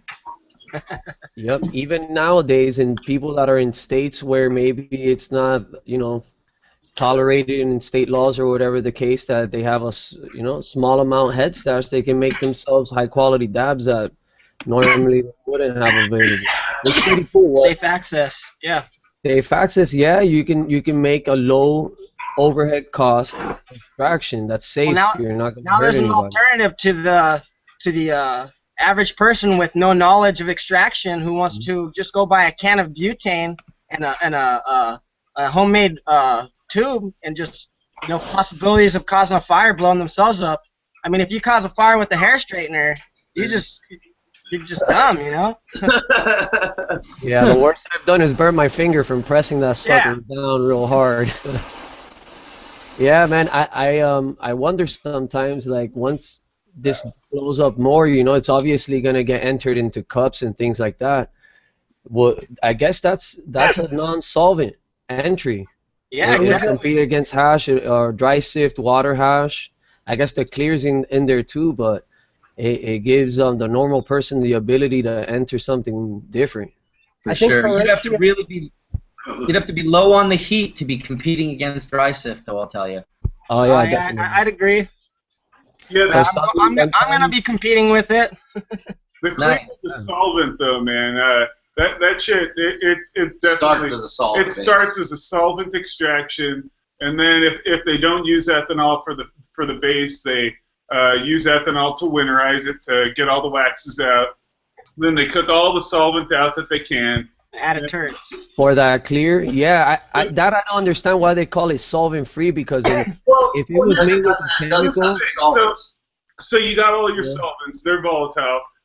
You basically, when you get rid of as much of the solvent as you can, and then you cook off the terps, right? The terps have a much higher volatility than the solvent. So basically, all of your solvent is going to be gone, right?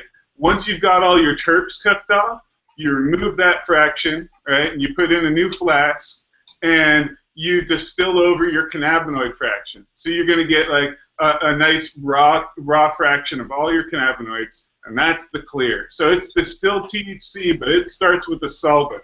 It's solvent-free, but it was not solvent-less. But I mean, I understand that, but if something was extracted with a solvent, what difference does it make it from well-purged BHO that has, like, below trace test amounts? You know what I'm saying? It's the same thing in my opinion, almost. That's why when I see the clear in hash competitions, I think that's in the wrong category. Yeah, I think that it should be solvent. It should not be solventless. Like if they're entering clear solventless, that's wrong. Because solventless should be rosin, ice water extraction, and dry sift. Those are the main three things that are solvent extraction or solvent free. I mean, I think that the thing is if you are breaking the head down, right, using anything other, like with bubble hash, it's just carrying the heads and then you collect them. With dry sift, you're just carrying the heads and collect them.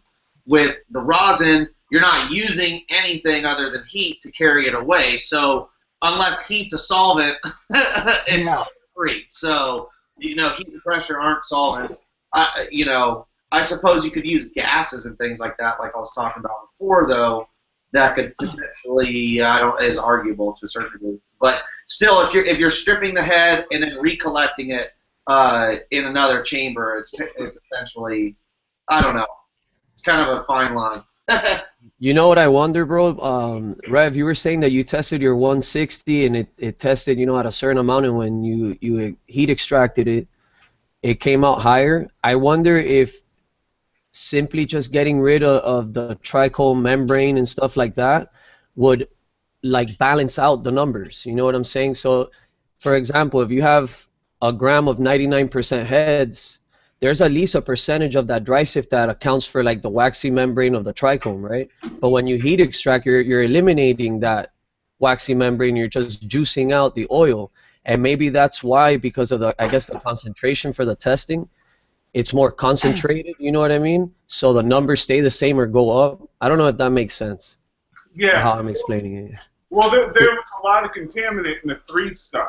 You know what I'm saying? That was nowhere near 99% heads on that 160. Well, you got it tested before, after, and you got the refuse tested. So tell them that. Yeah, basically what happened was that there was an amount of terpene in the original precursor, and then we made the rosin, and the terpene milligrams per gram went up, right? And then on the waste material, it was way, way down. The only thing that was left in there was carotene, right? There was a bunch of that, and I'm trying to remember the other one. I posted the results on the Hash Church Facebook group. If you guys are on there, if you're not, you can hit me up, cannabis.reverend or Cannabis Reverend on Instagram, and I'll send them over to you. But there was no terpene left in the waste product. Although the waste product had quite a bit of cannabinoids, it was still near 40%, I believe, cannabinoids in the waste product. But the terpenes were just, it's not worth it. So it's still a product you could do something with. You could make the clear out of that, right? You could dissolve that with a solvent and remove all of the crap and cook the clear out of it, and you've got a waste byproduct turned into a pure cannabinoid. Or you could sell. Is that press with the hair straightener or a big press, a t-shirt press? All the stuff that I've been doing, except for the very first stuff that I did in Oakland, I had that one picture of us doing on the big t-shirt press. Okay. That was the only time I worked with the t-shirt press, because I just have a hair straightener. I use this thing right here. This is my red one. It's got It's got the little temperature setting here. Digital, yeah. 230 is the lowest that it'll go, so that's what I use. You know? Well, I temped out my big press at 225 using the PID controller on my Eno. But, I mean, I'd have to calibrate that. So. Yo, you know what? Soil grown, you weren't in, I don't know if you listened or not, but Rev has been doing the ROSINTECH using a 25 micron screen and effectively removing all the contaminant out of his rosin. I thought I would share that with you so he could talk about it again, because that was crazy. I can imagine you'd benefit from that unless you have your own way of filtering the oil. No, I think it's a great idea. I just with a lot of pressure, I feel like it's unnecessary. I mean, people are saying their hash is still sticky. They can press it again and get more out, but I mean, if you apply, if you tighten up the tension on the press, and it's basically at the point where it wants to break. So when I pull it out, I mean, you're pulling off such flat hash patties, it's like paper. If I were to press it twice, which I have, nothing comes out of it. Well, the only worries for me with the screen is that I'm afraid it's going to act as an absorbent, you know? Right.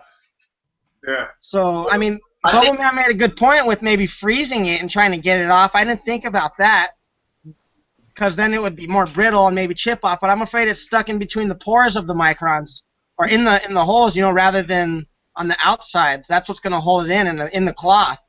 So it's definitely stuck on there a bit. You can see that there's a bit in there, but all I do is just wash it in ethanol, right? So I take my chunk of hash out, right, and then I drop this into a jar of ethanol, and it's my wash jar, and I just shake it around in there, and then I pick it out and let it drip, and then spray it with clean ethanol. But I think he's talking about for buds, and dry right? it out, But yeah, so for either way, I do it with the hash too. I have the same results. It spreads the oil more to the outside with the heat and the energy going through. It wants to put it to the outside with all that pressure. Yeah. So all the dry matter is just separating, but it's mostly staying in the middle. It's collecting. It's like you put it together in a ball, and it stays in a ball in the middle, and all the resin oozes to the outside, rather than exploding and having contaminant throughout it. Right. It's more separated, easier to collect. Yeah, right. Yeah, I mean, at first, we pressed it just in between a piece of parchment, and it just went everywhere. It was like, well, I got like half a dab maybe from a big old chunk I put on there. So then we collected that all up, and I balled it up really tight and put it on there and pressed it. And then I actually got a nice little rim each time I pressed it. But there was so much of the oil that it was just moving the contaminant out.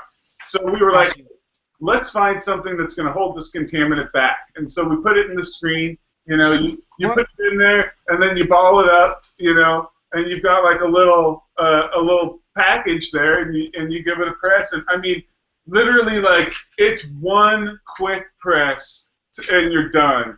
Have you considered taking your screen, weighing it, and then weighing it after the fact and seeing what your percentage loss is? Yeah. Good idea. Yeah. Great idea. Yeah. Great idea. It's probably minimal, but every factor, everything's minimal. There's nothing big right now. At the way it's going, it's in its early stages, whether this is what it is, or this is just what it is now, but right now it's all small scale. You're collecting small amounts of oil. It's probably the easiest tech there is, but I would say it's the most work.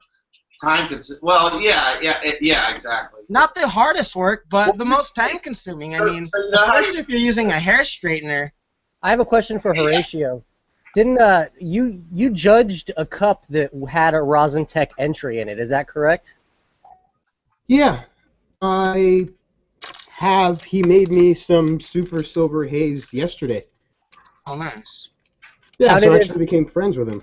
How did it fare in the cup? It won second place. Okay. Was that the Roji concentrates? Yeah. Okay. What won? Second place, good enough. He won with Girl Scout cookies. Second place with the ROSINTECH. Very good yield. The first was the Sweet Skunk. Sweet Skunk what? Live resin.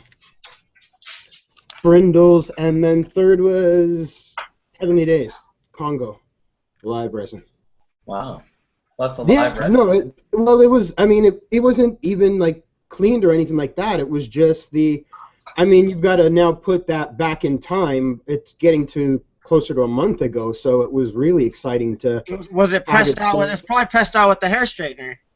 I think it was either a hair straightener or the T-shirt at the time. I don't remember, but it was that, you know, he had enough for entries worth for everybody, so everyone was pretty pumped. So that usually shoots up the experience. So yeah, if you're first to serve it at a cup, at the, you know, like if there's a cup tomorrow after this hash church, somebody's winning with ROSINTECH. Of course. For sure. Hype.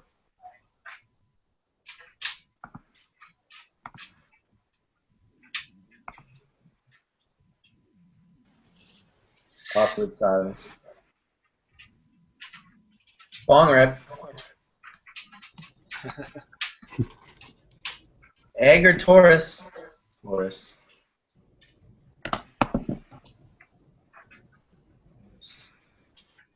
OG.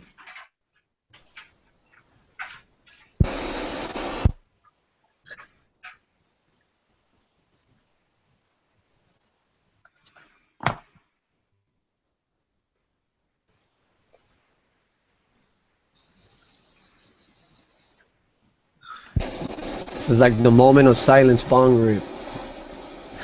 Everybody's muted. Peace, guys. We got some company, and I got to go. And good hash church. Good seeing everybody. See you next week. Much love, bro. Have a good one, D.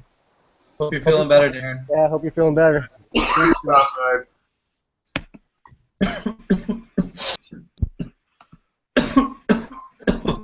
Poor bastard's been sick for a while now, a couple weeks.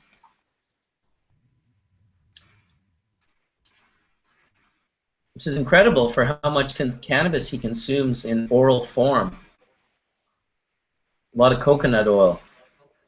I always worried it was too much coconut oil, and it loosed the goose on the other end. I don't know. I eat it every day. Oh, that's coconut oil. For a moment there, I thought that was some grease. I'm like, man, oh man, that looks like some good shit to dab right there.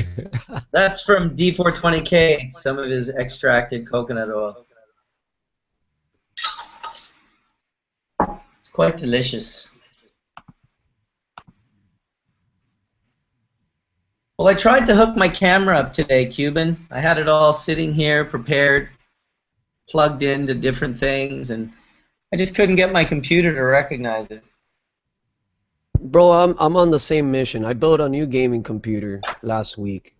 Right. Or whatever. And for some reason, I was using my iPhone as a webcam, using this program called Mobiola or whatever, you know. But it doesn't seem to want to recognize on my new motherboard. Real weird. A follower on Hash Church, he goes by LED One Shot, sent me a DM offering me the same webcam that dude was using last week with the very high resolution. So I might take him up on the offer because I need a good webcam. My resolution looks horrible compared to, at least to yours. Yours is looking stunning, bro.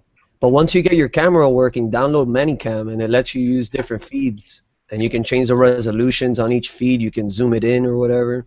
Yeah, no, I've done it before. It's just I haven't done it in a long time, and I didn't really have the right cables. But it looks like everyone in church is asking about Asshole Joe, Asshole Joe, Asshole Joe. Let's hear Asshole Joe's story. I think they want to hear from you, Asshole Joe. What do you say? Got a story for us, man? Let me unmute you, because you're muted. Let me see here. Boom. Oh, Tony unmuted it as I unmuted it. All right, someone did. You're unmuted, nonetheless. What's up, Bubbleman? Welcome, guys. So, can you guys see AJ on the right? Ooh, oh. So, I guess to start the story, you know, there's a direct correlation between... Hey, time out. You're Asshole Pinsky. They were asking to hear from Asshole Joe. Yeah, but Asshole Joe needs to be... I'm just bugging you, dude. You know, AJ needs to be introduced properly, you know, like any other asshole woman. You know? Yes. So the legend of the AJ story starts as a lot of people know, with the Chem Dog strains that kind of made their way to New York, and this guy over here, although doesn't necessarily get the credit for creating the strain because the strain created itself, but certainly was the guy in New York City who was the first grower to really make the strain famous, and legendary. So with that, what do you guys want to know? Dude. What do we want to know? Well, I mean, geez, we want to know, well, come on, really? Why do they call him Asshole Joe? That's the first question you want to know? Good question. Okay. Well, I was named Asshole Joe by a guy named DJ Grady, who was a nemesis and now is a good friend of mine. But, back in about 1993 or 94, we got through a little bit of an argument that led to a tussle. And in order to differentiate me from JJ, Jersey Joe, and another guy named Joe started referring to me as Asshole Joe. And when I found out about it, I was amused by it, so I started calling myself Asshole Joe, since there was already a constituency of people out there doing it. And then my friends all started calling me Asshole Joe, and it caught on. Very interesting, very interesting. Well, so how did this all come about, though, this whole, the origins of the sour? Give us a little bit of the history.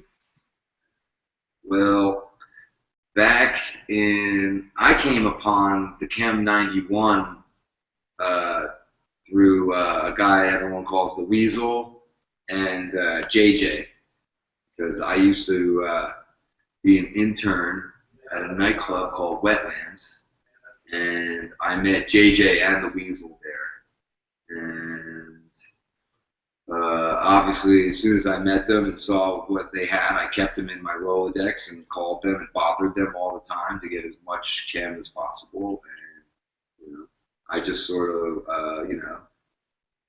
worked my way into the rotation ruthlessly because I needed to have it. So,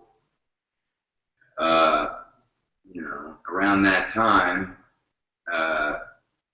it was all coming out of Staten Island. And so there's a lot of, and nobody knows the real story as to what exactly sour is. There's a lot of theorizing, I have my theories, people have, theirs, and we don't all agree.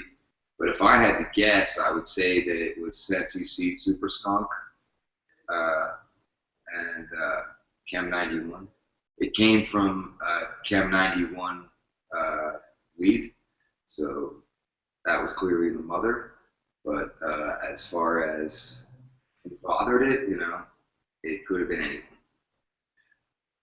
I understand. There's also a Hawaiian indica in the room. There was an NL5 in the room, and there was Super Skunk. So, and the way I remember it, it wasn't Northampton Super Skunk. It was Sensi Seeds. Sensi Seeds, eh? I mean, yeah. I had that Super Skunk from, what was that like? And where did that Super Skunk clone come from? Early 90s? No, it wasn't even a clone. It was a seed from Sensi. Sweet, awesome. Weasel went over to I was going over to Amsterdam all the time. Weasel was hanging out with me, and he saw me going back and forth, so he decided to go and bring some seeds back, and he did. And the three that I distinctly remember were the Hawaiian indica, the Super Skunk, and the NL5. Those ones are first. NL5 Haze? Yeah, not NL5 Haze, that was just NL5. Yeah, but you remember the NL5 Haze? Of course. What was that Northern Lights 5? Was that the Closet Queen? I don't know much about it. It was pretty looking, but I was never really impressed with it. Like, it wasn't something that I was into. What year would this have been? Like, was it 93, 94, 95? 93 or very early 94. Okay, all right, yeah. I got seeds the exact same year from Amsterdam, and it was NL5. I thought they had subcategorized it as the Closet Queen, but I'll have to Google that and check it out. Could be, yeah. But completely different from NL5As. Right, yeah, totally. This was much more beefy. Thick nuggets, the one that I grew. Yeah. Yeah, so a guy I knew got a bag seed from Diesel in early or around mid-94 and planted it in the end of 94, and I received my first cutting of it as a housewarming gift in May of 1995. So that's when I got it. Then we were calling the chem dog Diesel, you know. So it was just Diesel. And then after it started creating some hysteria around, you know, New York and upstate New York, some friends of mine started calling it the sour Diesel because it was making everybody sour because they couldn't get enough. Does anybody else remember in, like, I don't know, probably early 2000s, there was a High Times article where there was one plant per light, probably like 50 lights set up, and it was about Diesel, right? It was probably like 2003, I would guess, or 2000, something like that. And it was like a similar story, or maybe it was a couple years earlier than that. I can't remember. But there was like a High Times article right around, you know, the turn of the like 2000 or so, and it was like a one plant per light, big setup. I think it looked like it was in like an office building almost in New York City type style. It was like pretty crazy looking. And, you know, they were talking about how the dude does X amount of dollars, and he does the huge one plant per light, and it was just called Diesel. That's what I remember from the article. I think they were probably talking about Soma Diesel or something else. No, this was before Soma released the NYCD. Didn't he release that in like 02? Yeah, but this was like, it was like a straight Diesel New York. It was like a High Times article about Diesel, not like, because I remember the NYCD and all that. I mean, that clone where Soma said the seeds came over from NY from his buddy, and he popped them, or someone popped them, and that was a clone from that. Yeah, the only real sour that made its way over to Amsterdam was over at Katsu. That was like really the only place. That was from one of our other friends up in upstate New York, who also went over there. He had the real sour. And Adam might have had it, but he was too proud to put out anything. Yeah. Yeah, I mean, I would just be interested to look up that article from back then. If it, you know, I'm sure you guys know the High Times guys. A lot of people have also, you know, just used the name. Use the name, yeah, absolutely. Just taken a name that's catchy and already popular, and you know, branded their own thing. I think that's also the reason why, you know, the Diesel, like Chem Dog came to New York, started being called Diesel just because Chem was, like, you know, a different, you know, awkward name, and it turned from Diesel to Sour Diesel because his shit. We used to call anything that was really good Diesel. Like, oh, this shit is Diesel, you know, like whether it was a muscle car or, you know, a piece of weed. Yeah. And so when weed was really good, we'd say, oh, it's Diesel.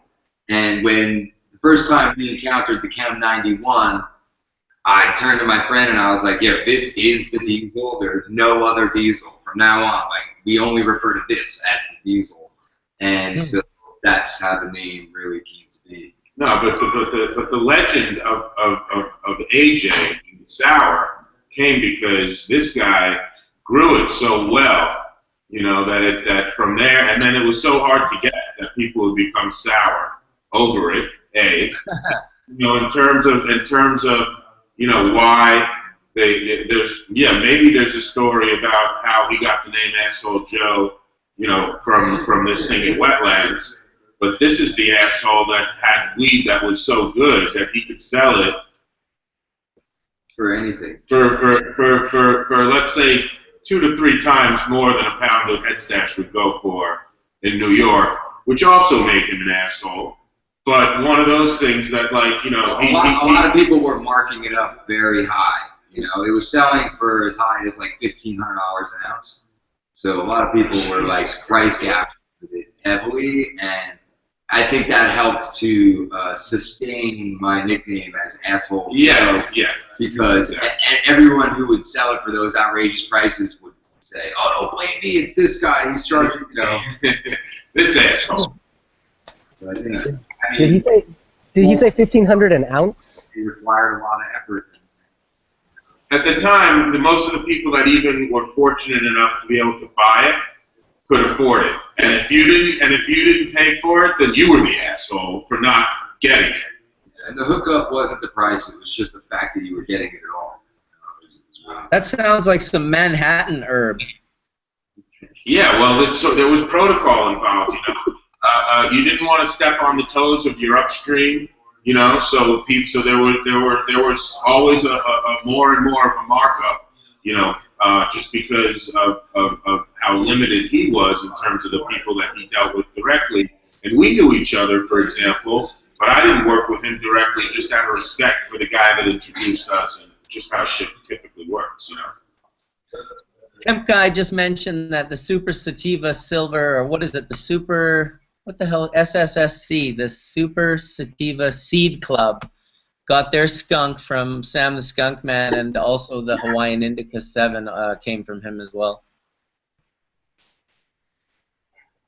I'm sure that those ended up getting passed over eventually to Sensi. It's just very likely that Super Skunk was a Skunkman Sam skunk cross or hybrid. There was a Super Skunk from Virginia, but the weasel I believe, had already lost it, and he wanted the question. He had traded for Super Skunk with Chemdog, right? About a year before that, but I believe he lost it, and so he hadn't been able to go back and get another clone of it. So he went to Sensi, saw Super Skunk, and bought it, probably because he liked it. The question I had, Bubbleman, was, what's the connection between the skunk that came from Virginia, because there's some confusion in the story of the legend in terms of where that skunk came from. And that's what AJ was basically. But Chemdog said the same thing, like when we talked on Adam's show. Chemdog said, I agree with AJ. I think it was the Sensi Super Skunk and not the Massachusetts Super Skunk. Interesting.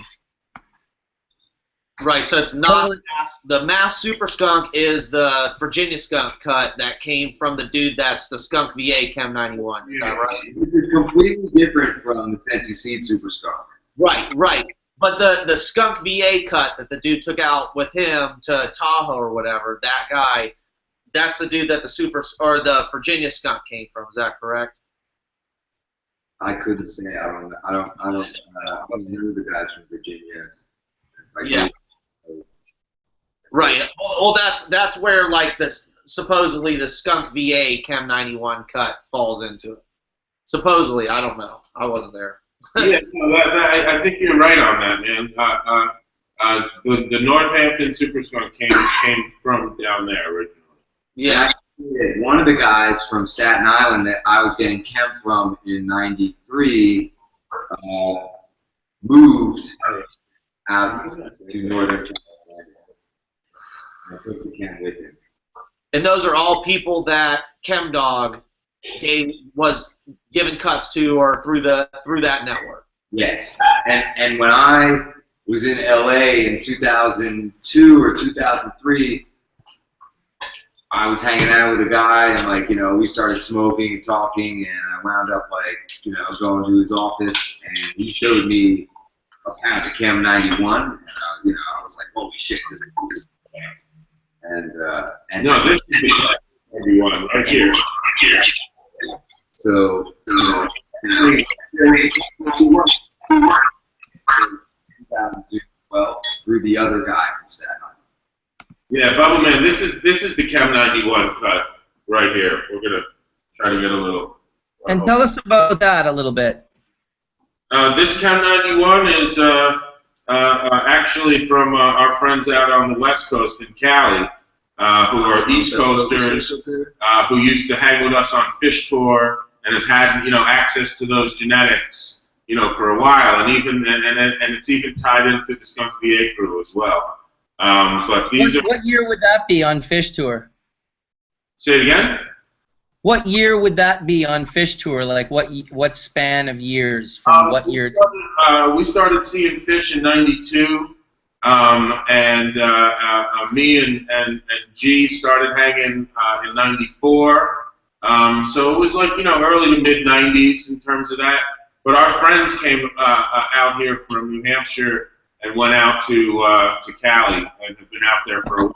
And they had access to those cuts, and they've actually continuing to take that whole line forward. So actually last year at the NorCal Cannabis Cup, this same crew won first place for Chem Scout.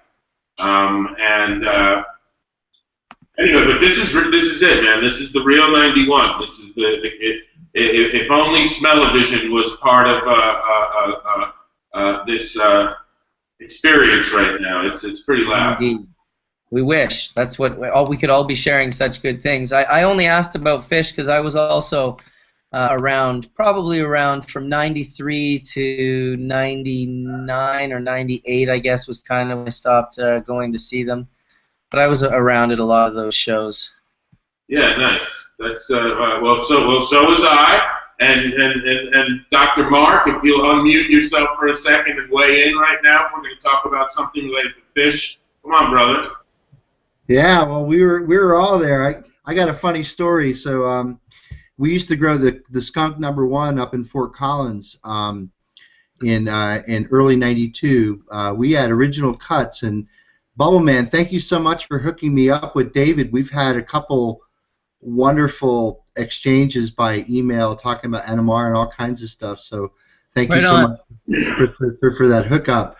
So we were going in. This would have been my 30th birthday, which would have been 12/29/92, and we had a nice big quarter of that skunk #1, and we were walking in to the Palace Theater in New Haven, Connecticut, and the security guy kind of hit me in my pocket, and you could just hear the bag crumble, and it just smelled like I just stepped in dog shit. So he basically said, throw your dope in the trash can, hippie. And so I was like, fuck, dude, I got fucking pinged at the door, so I had to fucking take my fucking bag out and throw it down in the trash can. But fortunately, we had a whole crew of people. Basically, we were there with Big Phil and Kevin, and we had a lot of other backup inside. But on the way out of the gig, I was there with my good friend JJ from Fort Collins. As we were walking through the lobby of the theater, we saw that trash can that was still there, and so we grabbed the trash bag and ran out of the theater and got everything that was confiscated that night. It was still in the trash bag, and we went around to the back of the theater, and there were a couple bags of mushrooms and about 4 bags of weed and a couple bowls, and we got the mother load that night. So one man gathers what another man spills, or so they say, right? And it's funny, so we were underneath this staircase, and Paige came out of the back of the theater. Paige is the keyboard player, Fish. And he saw that we were down underneath the stairs, and we told him the story and showed him our stash, and he's like, oh, you guys, and he got in his Volvo and drove away. But yeah, it was a funny night. I wonder if Jerry, maybe those lyrics were inspired by Jerry backstage one day at a concert, finding all the drugs that had been taken away. I don't know, man. Rob. Okay, I just got you guys. I found some hash in my freezer last night that I made probably like around November, and I never dried it. so it was fresh frozen. And I decided to just throw it in a deep dick banger and not dry it at all. And it's like all powder now. And wow, what a hit that I just got. Like, amazing. I just loved it. It was never being dried. It's been in the freezer for like 3 months. All put together, the 90, the 120, the 160, the 45. Hey, Bubbleman, we got Giddy up here to the right of me. Hey, what's up, Giddy? What's up, man? Bird's here too. Bird. And what about Little Bird? Little Bird. Oh my God, you gotta see this picture, bro. Where's little mini me? Yeah, so Bubbleman, you know, just the interesting thing, just to tie it up around about fish, you know, there's really an interesting correlation. Everyone knows the story about the chem dog and how oh, look at that. Nice. That's awesome. Bird. Props, Bird. Very well done, my friend. Well done. Of the chem dog and how the chem dog came from Deer Creek 91. You know, okay. You think about it, there's really just an equally important story about, you know, Dead Tour certainly helped to cultivate and move a lot of genetics across the country, but the fish team really continued that process, you know, in a major way as well. It's important to recognize that, you know? Yeah, no doubt. That's true for sure. It's almost as though they were well, it's exactly as though the carriers get those genetics out into these different areas.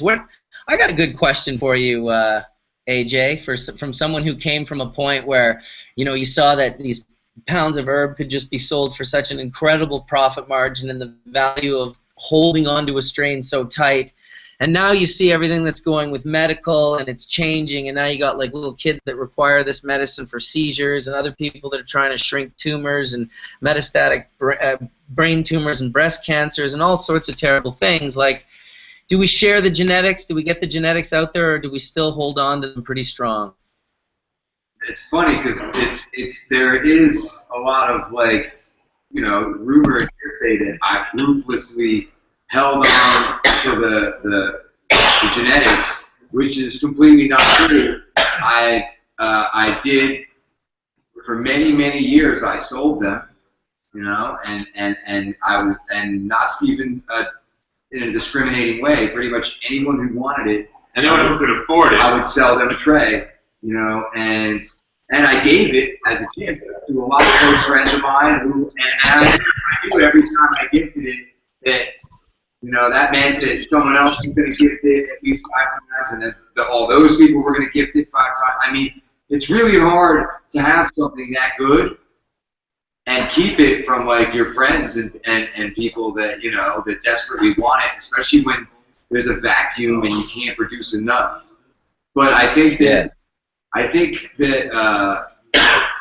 what kind of gave me a bad rap is that I would give it to people, and then they would say that I didn't give them the real thing because they flounder it and they couldn't do it right. Yeah. I was just about to say, you know, it's like, there's an old expression: how long does this strain take to flounder? And, you know, you can pretty much ask that question to, like, at least half the people out there that are growing. We see it happen though right now. You know, look. How many times have you seen strains that you love turn out horribly? Anything in general in this industry, like, it's sad to say, but a vast majority of the people in the weed industry are very forgetful when it comes to favors being done for them, and are real quick to naturally assume somebody's hoarding things, doing it. AJ could be giving out cuts every day for a year straight, and over on the West Coast, you'll still have people saying, he won't give up that. Or you'll have people who have the actual AJ cut, but just don't have the skill to bring it to its full potential. And we see that shit all the time. You know, when we were rolling around the LA Cannabis Cup, and this was AJ's first U.S. Cup, a lot of people, you know, both of us haven't been well known in the scene for 20 years because we've been in New York, we've been playing it safe. And, you know, when, you know, his business card, his calling card is like, yeah, what's up? And he opens this jar, and it's like, you know, it's sour on a level that is, you know, uncompromised. And you know, that's the cut that a lot of other people have. It's just, you know, you got to follow the recipe. You got to be able to do it right. Yeah. I appreciate your opinion on that, AJ, because you know what? someone like yourself that can grow that well, of course, isn't going to have the insecurity of trying to hoard a strain. You just share it, right? And when you share it and 90% of the people come back with it and it's not grown properly or it's not as nice and it doesn't shine through, it's funny that the first thing they're going to think is that, oh, I didn't get the real one. This isn't the same as that he has. With tools, you know. Yep. Well, not everyone has the same skill level when it comes to growing the herbs. That is for sure. And the comfortability of being able to go, yeah, I fucked that grow up that time. I did this wrong. I did that. People like don't want anybody to know that they ever make a mistake at this stuff. It's so so attached to their at the risk of sounding arrogant, I believe that sour is a very special strain, and I believe when it's brought to its full potential, it's probably the most medicinal strain. I know Jason had some sour tested recently. You could probably talk more about Yeah, that. actually, Mark, why don't you come off the mute for a second and talk about some of the initial results, just to bring everybody up to speed. A couple of weeks ago, Mark and I were on Hash Church talking about cannabis analytics and testing, and using something called NMR, which is a nuclear magnetic resonance spectroscopy. And basically, just to put it into perspective for anyone who didn't see that show, the current standard of cannabis testing, gives you what we're calling a low-resolution view of a subset of some of the compounds inside the plant. Using NMR, you get a full spectrum of all the different compounds in the sample. NMR is similar to like an MRI at a hospital, but this is like an MRI for molecules, basically. And back when we first came on and talked about this a couple weeks ago, we just had started working with the samples, and over the last week or so, we started to get the results of that. So of the samples we tested, we did some concentrate samples, we did some CBD samples, and we did a couple of flower samples, and amongst them was AJ Sour. And Mark, if you want to talk about some of the results of what we saw, that would be cool.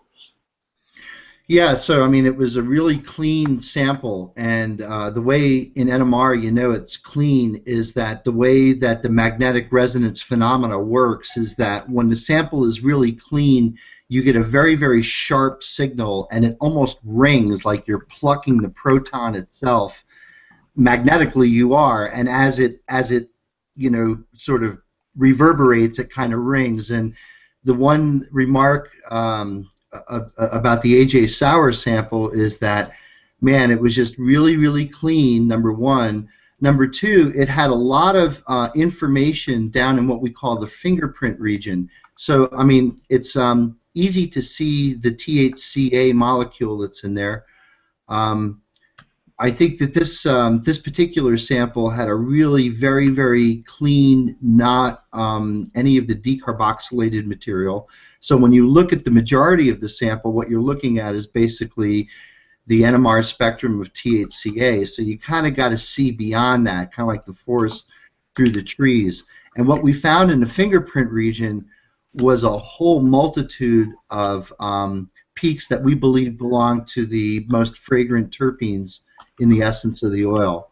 And so in the coming weeks, we want to sort of dig into that area of the spectra and really try to understand what are the different terpenes and what are the ratios of the different terpenes, and also then look at a concentrate that's made from the same flower, and let's see in the processing of the oil into a concentrate, what does that do to the terpene profile? Does it change the terpene profile?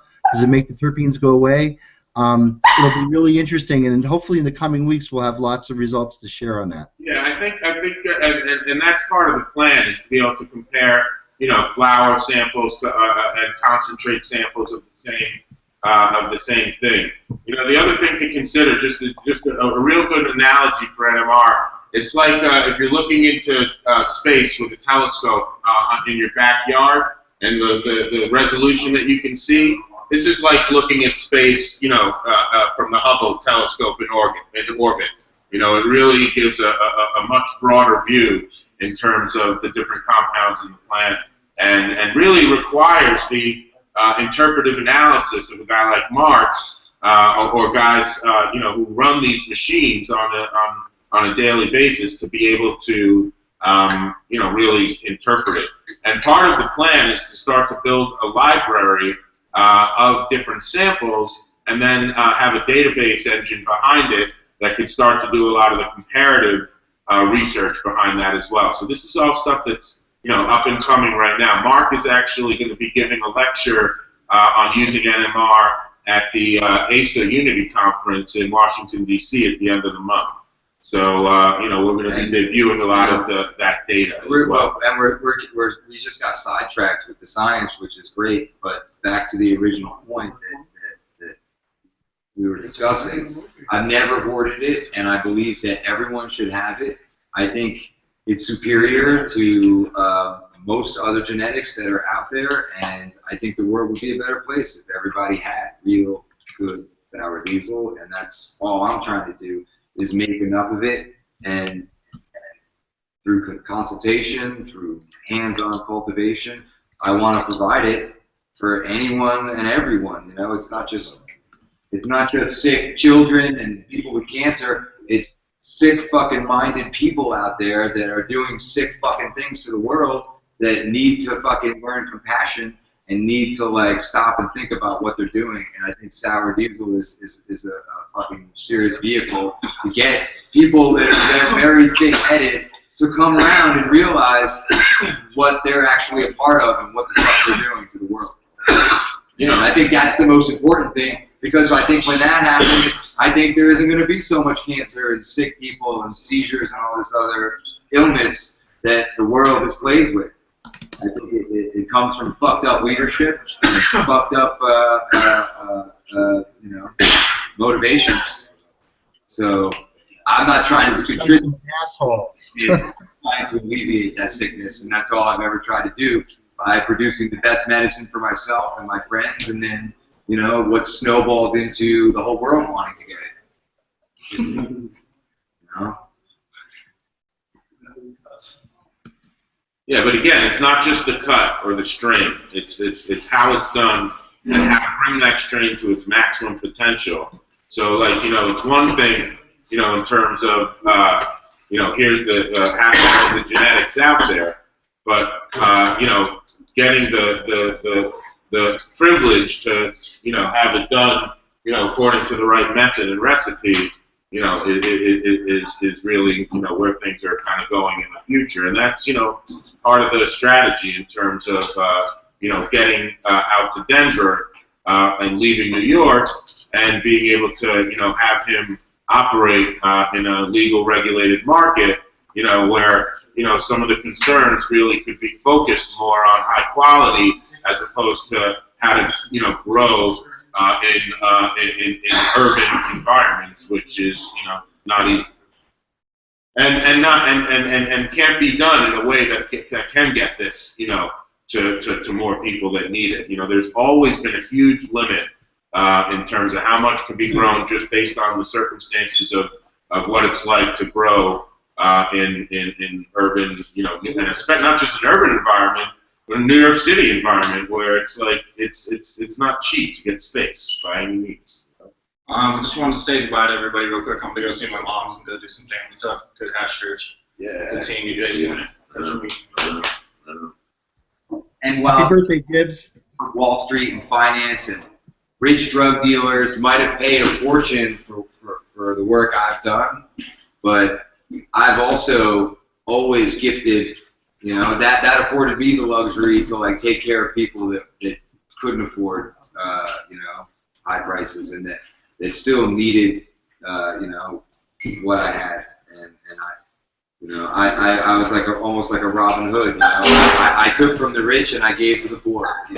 And I'm not a rich man now. I live paycheck to paycheck. I'm not sitting on a gold mine. I had a great experience, and I didn't deny myself too much, but I was also very generous. And most of the people that paid exorbitant prices paid that because they were well equipped to, and they could afford it.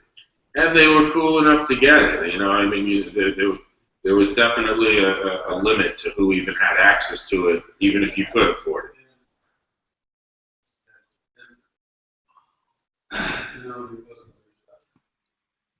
Bird.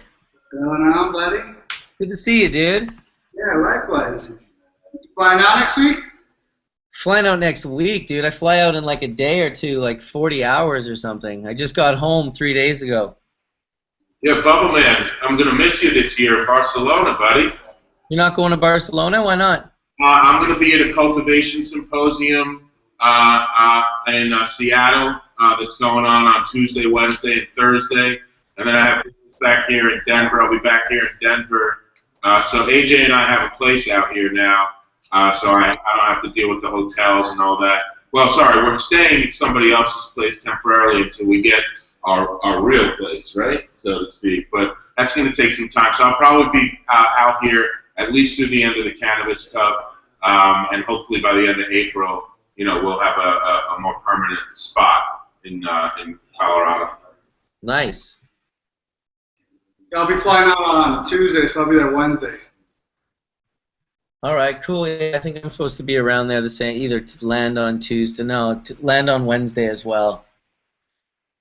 Yeah, land on Wednesday. It's crazy because my manager never sent any of my product there, so I'm kind of like, oh.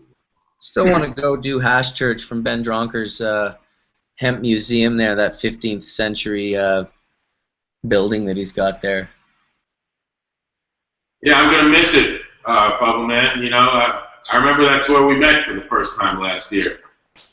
Yes, we did. Barcelona. You guys want to hear a cool little weed industry story that you'll only hear on Hash Church? Shoot it up. AJ came all the way out here from the East Coast and moved into Denver and is in my old bedroom. Yeah, man. I heard it was good luck. Nice. AJ, at complete random, ended up moving into the bedroom I used to live in on the house on the north side. Wild, eh? Temporary arrangements, guys.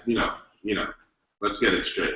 But still, coincidence for sure. Definitely. The coincidence. Hopefully the sheets are changed.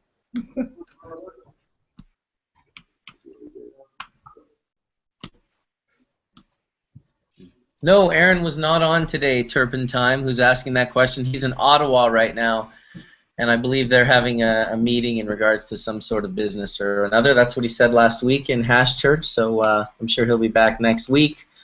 I sent the link out to Dr. David Allen as well, hoping to get him in, talking about the endocannabinoid system, but he's been having computer troubles. And I sent the link to Rob Clark, but my goodness, he could be anywhere. And it could be any time. It could be 1 in the morning, 3 in the morning, 10 at night. No idea where he is. I'm guessing New Zealand, but... I just saw that was you on the TV. Is that Jordan? Hey, Stevie, you made it in. What up, man? Well, we're just all about to hit a bowl, I think. We're about to light one up of the Chem 91 right here. All right. We got some right here.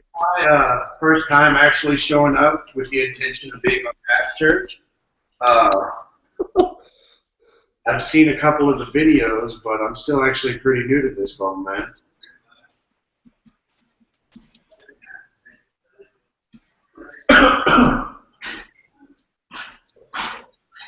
Yeah, no rules really. Just shoot the shit, tell your stories. We don't have any real, structure. We just smoke hash and talk. And sometimes we get magic, and sometimes we just get stoned. Sometimes we get both. But you got 140 people. We're all checking it out right now. There's that whole place live resin that was made on your machine. Nice. Is that from Heavenly? Yeah. Yeah, he called me this morning, actually. Good guys. You're actually... Oh, shit, dude. Sorry, let me unmute you, dude. I just muted you, Giddy. My bad. Where the heck are... There you are. It was the background noise. I thought another mic was making the noise that your mic was making, and I muted you while you were talking. So my moment is done. I apologize. Go ahead. No problem. You guys up in Canada are going to see a lot more of product coming off of Emotech equipment and running our tech that we train people on. Last 3 weeks, I've sold 5 more machines in Canada. So, yeah, they're the guys from Twister. They were all good stuff. They're all interested in the machine for sure. And there's some CO2 machines lining up here too now. Did you say Twister? Yeah. Yeah. I've been in contact with them over the last week too. They're really excited. They're gonna be operating. Yeah, no, Matt's a good guy, so. He's a real nice guy on the phone. Well, yeah, needs to say it's nice. I do like it. You can see how it changes the color on the parchment with the terps, and I realized that with the ratios too. How it buttered up over time because I left it out because I only have small little samples of it just to take a look. But I always go back to the dry sift because it seems to be the best for me. Well, the thing about live resin is the more you get on taste and terpene retention, the harder it is to wrangle in your stability. And at certain points, when you're trying to work stability into your oil, you start reaching into those terpenes.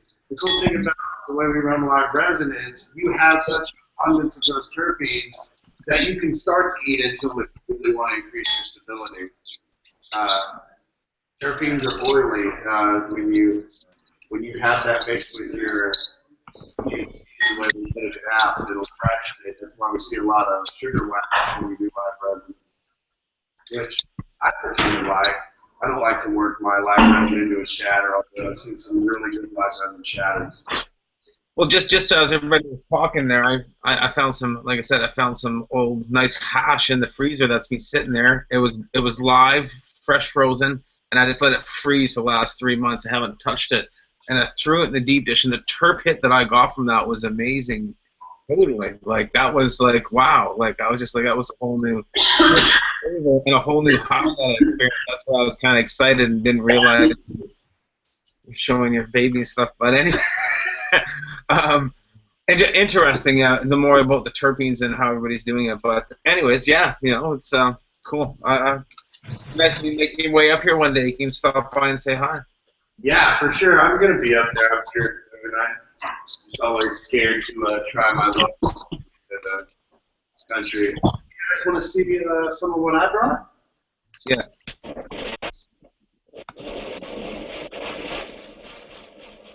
I can't wait to make it up to Canada. This is directly off the shelf. I smoke what the customers smoke. I don't take any head stash out of our product. I buy all the hash that I smoke, just like the customers do.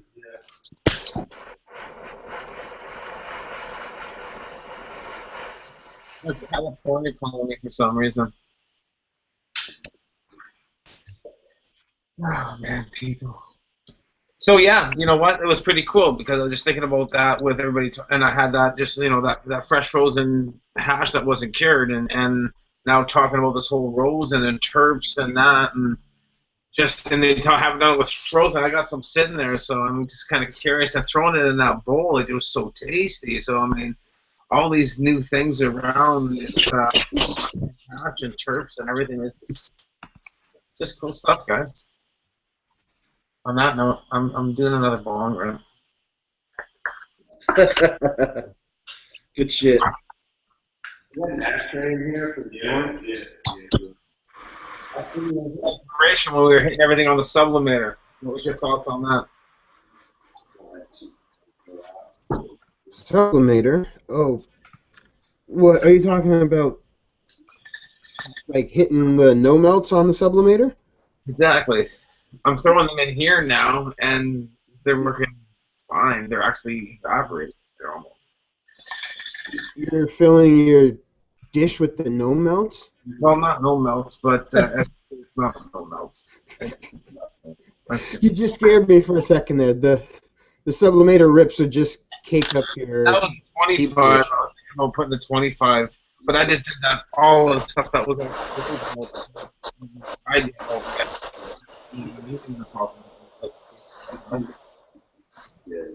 Well, you know, it was a different hit, just like the Rosin's a different hit, and they all work when you need them on the road. So, but I mean, sublimators aren't in the U.S., so most people don't experience that type of a hit. They're used to more of a volcano style rip. I'm going to do the Rosin on that fresh.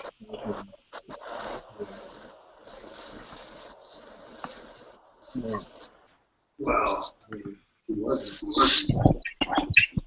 Hey, Soil Grown, can you give us a little rundown of what temperatures and duration in the flower dabs or the flower rosin set?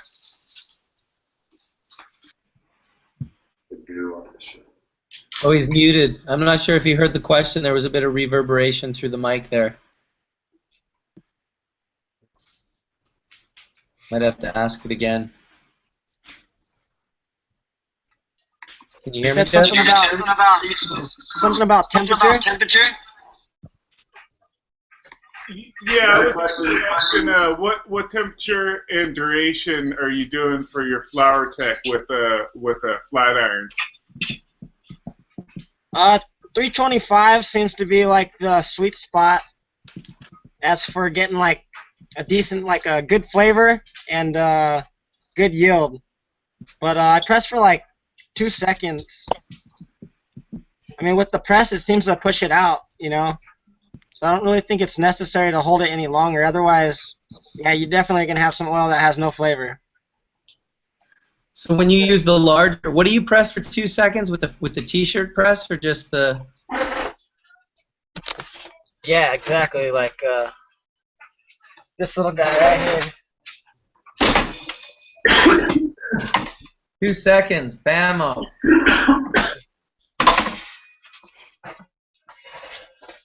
What's your collection rate on that? What's your return when you do the ROSINTECH like that? Because everybody that's came into my office for the last 3 weeks has been like, "Have you seen rosin? Have you seen this ROSINTECH?" Yeah, it's fucking cool. Like they vary. Like for instance, this Mikado, it's pushing out 17%. You know, I did an ounce pulling 17%. So, it depends on how you press it too. If you want to do it fast, you're gonna probably pull more between. Like it depends on yield for one. The quality of the resin on the flower, so quality of the herb. And then how you break it down. If you press it down in like 0.1s, you have it spread out evenly. You know, you'll probably get a bigger yield, but you're not going to be able to press out as much at once. So more time consuming that way. Well, it definitely sounds like there's some technique to it, even more than what I anticipated there being into it. I'm going to buy me one of those T-shirt deals. I want to play with it. I love it. Right now, for me, it's all about experimenting with lower temps. You know, there's definitely a way to get more pressure. T-shirt press isn't the way to go. As for convenience, it works, you know. But for getting that flavor, you know, it's you got to mess with the lower temps. Not really worry about the yield. You have to have the flour at your disposal to be able to have that trial and error. You gotta waste it to taste it. Be perfectly exactly. I had never seen that form, like a press extraction of cannabis, and I was thoroughly impressed by the ingenuity of it. I wanted to get a little T-shirt press just to kind of start where everybody else did. And from there, I can actually make something that's a little more efficient, a little more smooth, and offer some. This is the Mikado that I pressed out last night. That was beautiful. It's nice. I mean, this stuff holds. The terps on this is ridiculous. I can't wait to get some of this tested and see what that has. I'm just gathering samples so I can send it all off at once and, you know, have a selection of different testing on different strains to see, you know, with the different yields and the terp profiles and the potency. Well, you know, I find myself thinking how closely related pressure and heat are. So I find myself thinking if you take heat down, you should be able to get the same results from increasing the pressure. So there's got to be a sweet spot right there that the math doesn't lie on. Well, you're right. There's going to be a happy medium, but the viscosity of the resin, you press it out when it's cold, it's just going to smash in place. With the heat, you know, that's what's lowering the viscosity, allowing it to travel out of the bud. You know, without heat, I don't see that being possible without a solvent. Oh no. I agree that there has to be some heat. What I'm saying is finding that spot on the heat where you can get it as low as you can possibly get it, just so that it makes the oil viscous enough to transfer and go somewhere. And then, you know, and working that pressure, because like you said, with your t-shirt press, you can't really apply much pressure, you know. I need more like a 2-ton press, you know. Or something, you know, something that is a calibrated pressure with a calibrated heat, because, you know, I mean, I'd be more precise. I want to make something that does it perfect, consistent every time. And I want to get a t-shirt press just to play with the product so that I'll know where to go in designing a little extraction unit for it that's just a straight heat press. Yeah, I mean, it's not my preferred method of extraction, but right now it's something I'm playing with because I'm just so interested with it. You know, I'm more of the IWE, and in my opinion, nothing really kind of stands out over that. IWE is, to me, is the terpiest, and it's more of my favorite flavor profile. You know. Well, I think it has a very pertinent place in at-home extraction that can be done safely. I think it's a great alternative to people looking to do small-scale chemical solvent extractions, you know, that want a similar product. But I'm really looking forward to it because I would much rather people have a little press machine in their garage that doesn't have any fumes and be doing that than blasting tubes, you know, or doing something that can be extremely. Yeah, for your beginner person who wants to try to extract, I'd say this is the way to go. You know, try this out. Don't try making some BHO. Leave that to the pros. Leave that to people who understand and have the knowledge already. You know, try this out. That's more of what this is, and I'm more interested to see how the quality goes in the future, and how the convenience and the efficiency of extraction goes. Maybe it does have a place, maybe it doesn't, but it'll always have a place for the person who wants to try to extract for themselves, you know. Anytime you have, I won't say new, because I mean, while I haven't seen it, just the practice of this feels like an older form of, you know, plant extraction. So, I mean, we pretty much extracted oils from plants just about every way you can. Yeah, you're right. Forever. But that is one that's a re-emergence, in my opinion, that I haven't seen before in my years in the cannabis business. So I'm really looking forward to seeing what it has to offer as an extraction process and seeing if there's any way that I can add some consistency to it. And well, I mean, with strains I'm pulling shatter and at room temp, you know. So it really that's also depending on your temps, how long you're pressing for, and strains. So now it's like there's a lot of variable. You know, trial and error and research and writing it down and keeping track of what's happening and trying to determine what's causing it. Is it because I don't know what the proper temp is yet, you know, and I don't know how much pressure is to apply. I can only apply so much, and I don't even know how much I'm applying. It's all data, baby. You can't just hop onto it and know something in the first couple of weeks. You have to really, you know, experiment, try different things, see if you can lock down some controls and variables, and it's good lab work, you know what I mean? That's how you back up what you say. You have the numbers to prove it. One of the big benefits that I have here is I have the guys at United Cannabis that put me in some of the nicest labs in the cannabis industry. I have a lot of cool toys, and, you know, we get to... resources. Yeah. Resources, maybe. I mean, and when we go to work, we don't crank the radio up and just go in and have fun. You know, we take meticulous notes. We know that the data we collect now is data that will be called upon later because. Well, it's the best way to learn and to look back on, you know? Definitely. Otherwise, you're just going to forget, especially if you're smoking all your product, you know? Well, yeah, I really think that rosin is. I really think rosin is a game changer. You know, it takes all of these closed loop systems that people are paying a lot of money for, and really brings in a truly solventless product that you can have a nice shatter. You know, you can make a really nice sappy or a really shattery consistency, depending on what that plant material actually has in it. And so this is it's going to be a massive game changer for extraction, like it or not. There's terps lost for sure, but in every extraction method, there's terps lost, except for maybe dry sift. Well, lost for a gain. Dry sift, you're losing the terps that are on the plant material. You know, industry ever skills. You're always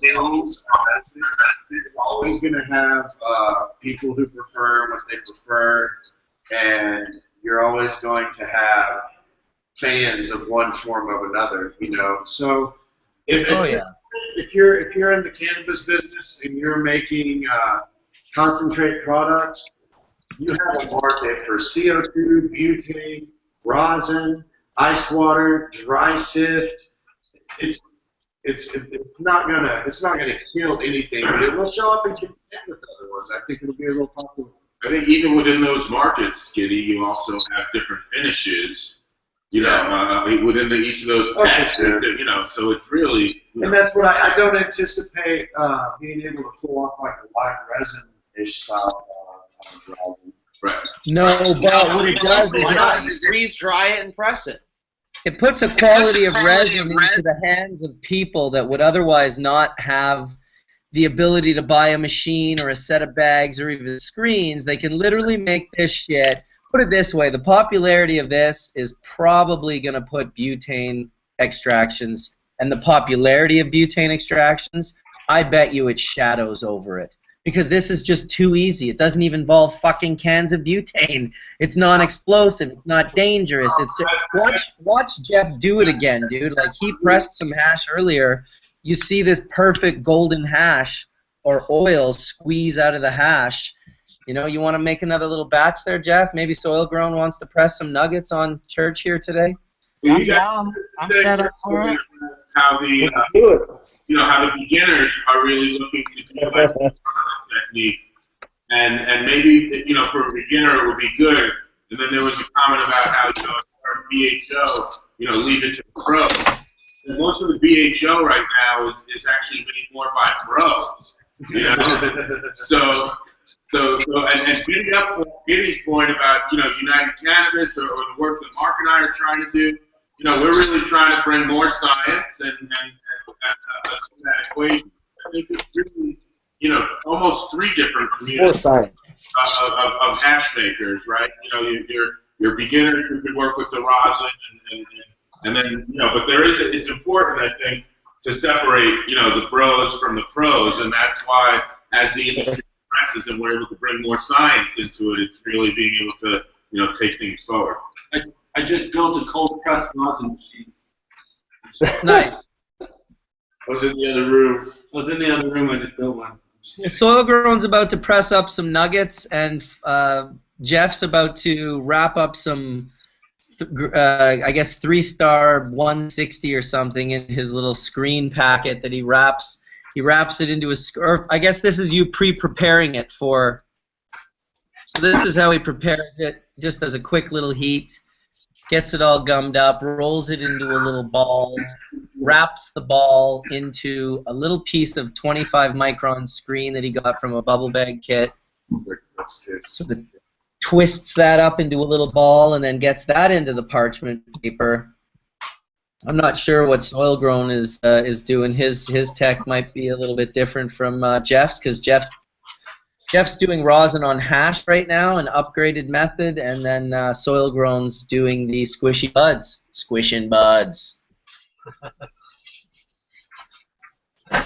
And you know what? Maybe next week I'll make some water hash, and I'll take questions while I'm making water hash. I'll like, oh no, I can't do it next week. I'm in Spain. Well, maybe I can. Who knows? Maybe we'll make water hash at the hemp museum.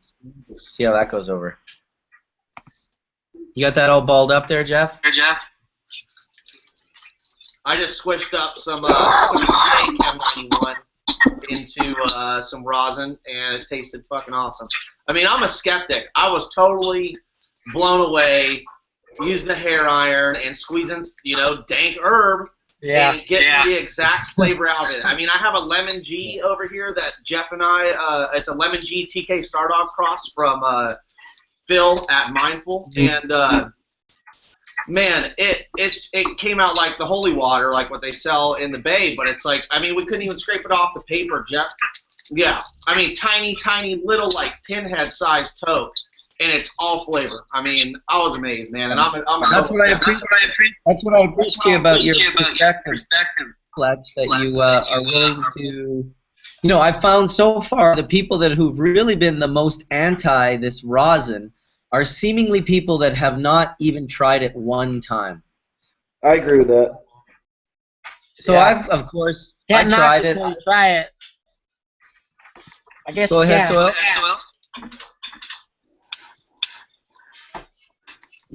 And we're getting good yields from it, man. I mean, shit. Like, when you're... I think 20%. Yeah, I mean, when you're approaching, you know, high-quality bubble hash type of yields and stuff, you know, it's pretty serious. I get 55% from this 160. You know, it's pretty good. It's just impressive. You know, like I said, I'm so surprised that we've gone through all the other technological advancements with butane, propane, CO2. And so look at that! Look at that, kitty! Another front. So that's pretty ridiculous. You see that, Tony? What he just squeezed out of that hash?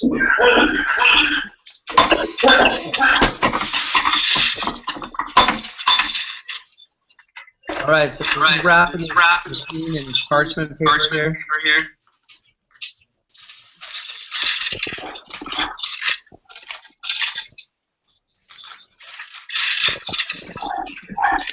Using it out.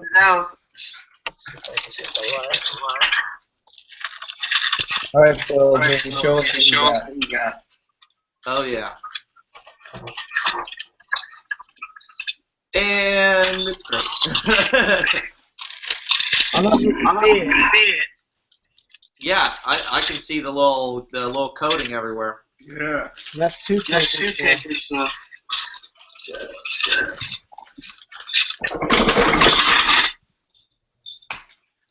Pretty sweet.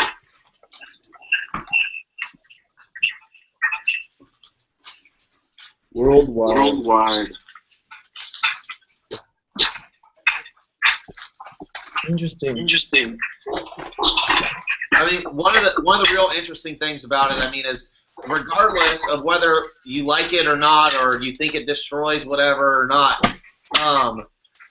removing contaminant from anything is good, period. So, you know, if this process removes contaminant from low-quality hash, and like you guys said, for anybody, anywhere with an electrical outlet, it's just really awesome. I mean, and I made some rosin out of some real good no melt. It tastes great. Yeah. Jeff made some AFGUI, what was that, 3 or 4 star that you guys made? Yeah, it was like a low 4-star. And I mean, that stuff was just straight water, and it tasted better than the product that it came from. So better than the best AFGUI that I've ever made. And I've made like a 5-star plus on that. That's the best I've topped out at. And I mean, that shit, You know, you remove the contaminants. You remove that cellulose. You remove any of the contaminants. So when you burn it right on a nail, you've got none of that flavor, and you have all of the terps. And you know, I mean, it's amazing. It really is. I mean, there was only 3%. It went from what 0.7% in the bubble hash to 3% active. No, it was actually like 1.4 or something like that to 1.4 to 3.4 or something like that. Basically, 3% increase of the activated amount. And I mean, you know, that's a large increase. But when you think about all of the THC acid that was still there, there's a ton that is still there. Well, the thing is you also, just like all the terpenoid or terpene values increased, right? So is the active. It doesn't mean you necessarily converted it just because it increased, because you removed all that contaminant. Just like the THC percentage went up, the other terpene content all went up. So will any other you know, the decarboxylation was pretty minimal, from the process that you did. You know, it's all about heating it up to where it becomes liquid, and the terpenes are going to become liquid. The resin heads are all breached, and the product, just the oil and the terpenes flow right on through, and you know, everything else is held behind. Thanks, Soil Grown. Yeah, thanks, Soil Grown. Yeah. Thank you for squishing a bud, man. This is like yeah, dude. This is I just squished it. I get that same. I should check the bud before you squish it. Make sure it's clean lead, you know. Because clean solvents come from clean flowers. Yep. I would say one thing. People like flowers again. 25 micron screens definitely keep it clean. Wow, it's looking real good. Nice press, buddy. I love it. Soil grown. Let's see that press again, bud. All right, I'll do another press right now. We were watching this and had to jump back in and talk about this. Jesus, man. That is such a fucking awesome stumble, man. Like, good job, buddy. Thank you. Hell yeah. Virtual high five. Yeah, fucking universal high five. Yeah. Damn. Right on. That's that last press I just did. Yeah. I mean, and once you do that press too, there's a step you want to go through each paper and clear out all the contaminant, as in like, you know, the broken particle in it and the hairs. So that's where at the end product you're gonna see a clear. I mean, you're gonna have some of it because there's that. And when you have like a properly dried bud, you're gonna have less of that actually. So it works with the dry bud as well. But doing it with the properly cured and dried bud, you're not going to have that problem. You'll have few hairs and maybe a little leaf there every once in a while, but you're going to have a clear quality oil that's stable, relatively stable. I mean, depending on the temperature and getting your technique down on it. There's not much to it, but practice makes perfect, you know? Yeah. Have you left out some like some patties for like a week, and does it start to oxidate or oxidize or butter? Yeah, or butter or anything like that? Yeah, actually I've had some stuff out for about 8 days, and it hasn't changed its consistency at all. I have a batch in the fridge with it's not sealed, it's just open, so it's the same. It hasn't changed consistency. That's been in there for 2 weeks. Sorry, guys, I just had to mute Fletch and Darrin because for whatever reason, Soil Grown's mic is causing a hella echo, and this is good, important conversation that we don't want to miss.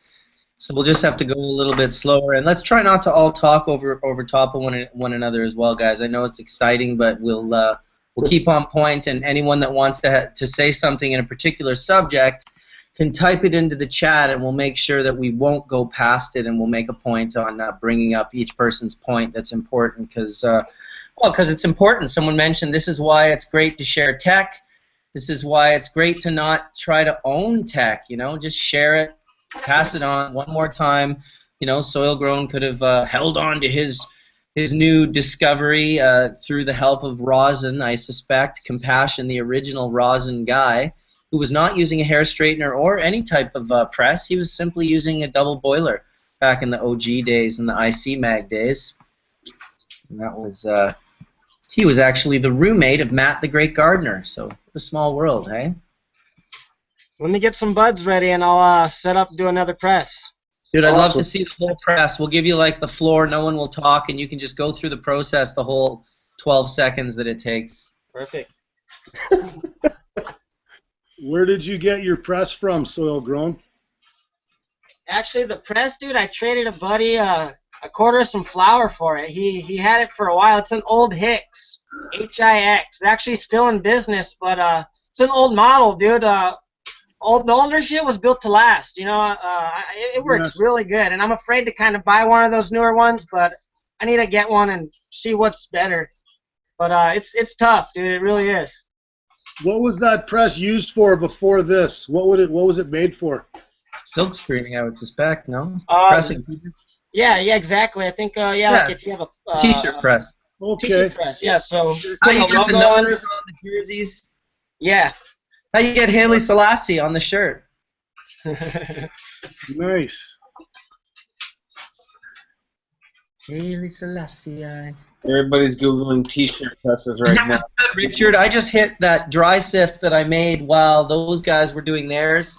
You can see my screen right here. I wrapped it up in the same way, and you can still see there's quite a bit of juice in there that I could hit again. It came out on the parchment paper nicely. It turned a no-melt dry sift, a dark dry sift. It's quite a dark dry sift. That's why the oil doesn't come out quite as gold, but a little more reddish. But the hit was great. It melted like water, like what you would expect from a 6-star. And yeah, not bad. You ready, Soil? Yeah, I think so. Let me check. All right, just verbally talk us through it while you're doing it. I know it's super simple, but that way it avoids people asking a million questions, you know? Yeah, definitely. Okay. All right, so let me see if I can get the... Well, either way, I'll just show it. I got a bud. I'm just going to go through the whole process. So I'm going to press out 1.21.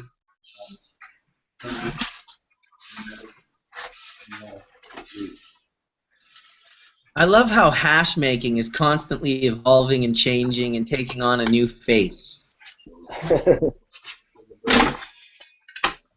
You know? Wow. So I'm throwing a thermocoupler in here just to get the temp. I'm going to show the temp digitally on the cam so that way we can see what temp we're at. And later on, I'm going to calibrate it. I'm going to see exactly how far off it is. So you'll weigh it before and after, and that should give you your weight of resin? Correct. Simple.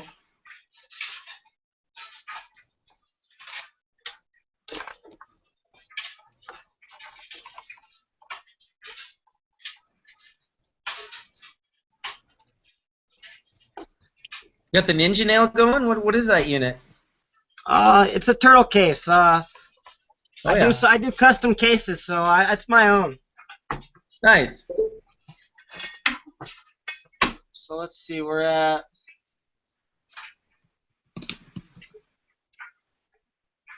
still climbing.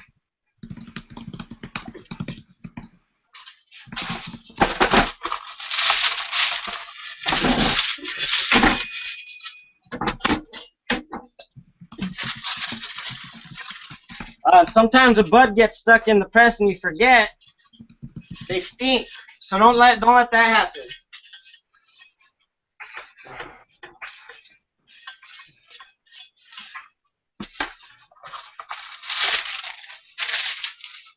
I would say it's important to keep your plate as clean as possible. So I always keep a razor to scrape it, because when buds do get stuck in there, they stick in there, they crust up. So I think that's gonna mess with the amount of pressure. You know, it can only press so far, so that's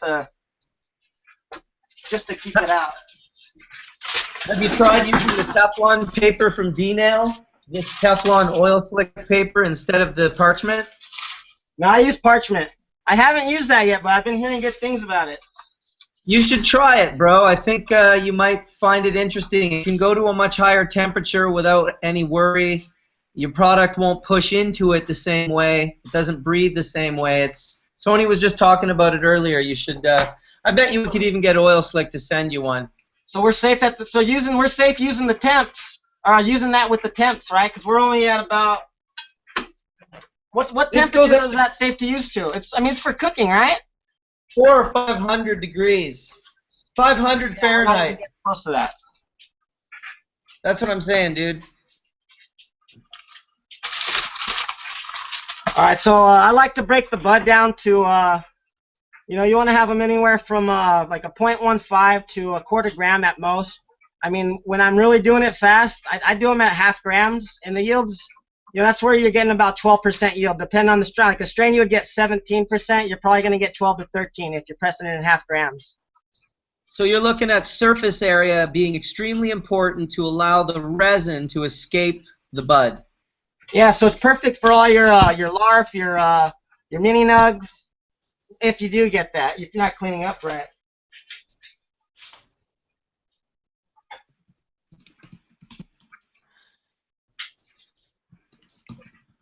So like a gram, break it into 6 pieces, We can't really quite see what's going on down there, but we're suspecting you're putting buds in parchment and squeezing them between 2 plates. My bad. All right. That's okay. All right, so I think it's saying like 309, 310. Yeah. What's where we're going to press at right now. And this is the Wi-Fi OG, which I usually get about 12% on.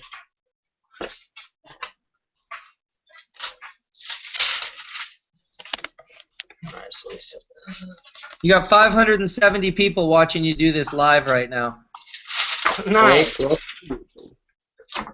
So tell them where they can see you on Instagram. Check out Soil Grown on Instagram. Can't forget that, Soil Grown. All right, so you guys see the press? All right. So just lay your buds out evenly. Depending on how much you're pressing, you kind of want to just space it like evenly towards the center.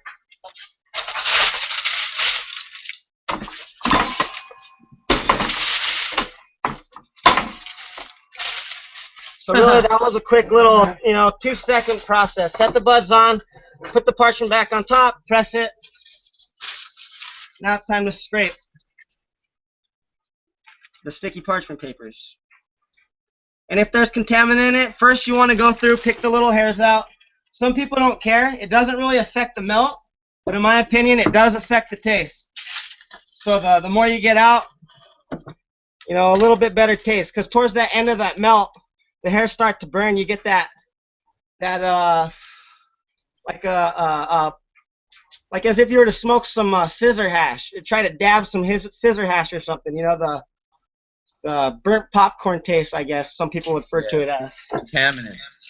So have you tried using a 25 micron screen between those buds to have the resin press out without any of the hairs or plant contaminant getting stuck in the resin? Yeah, I tried it when I was using the hair straightener. I haven't done it with the big press. I haven't even thought about doing it since I've been doing the big press. Okay, well I think I definitely like the idea, the tech, if you will, that the Reverend Jeff there came up with. I definitely, or him in Space, whoever, got to give props to Space as well.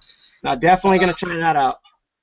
Very, very cool. Worked good. Here's my little screen right here that's like I wrapped up in hash. I pulled it off the screen. You can see how big it had squeezed out before. That's just wet grease from that hash. Yeah, and you're guaranteed no contaminant through that. You're just going to have pure melt, super melt. Super melt, for sure. That's exactly what it is. I still have some on my dabber here. It's 3-star to 6-star in seconds. Yep. Yeah, 3 to 6 stars in exactly in about 5 to 10 seconds. How's that for a rating upgrade? That'll be the second company. The first company will jack the name ROSINTECH, and then the second company will be like the 3-star to 6-star in 10 seconds. Melt to no melt. Rating upgrade. Rating upgrade for your melt kit. It's going to all be about the custom hair straighteners and the wide one versus the thin one versus the long one.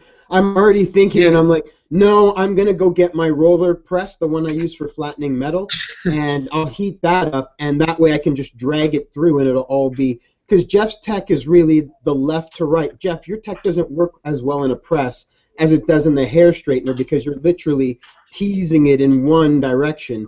That's what I noticed about the ball that's so effective with working with that screen, that I'm like, okay, it's got to all be squeezed one way so we eventually drag it completely free of the 25 micron screen in large amounts. Yeah, we tried the screen in a press and it didn't really work out very well.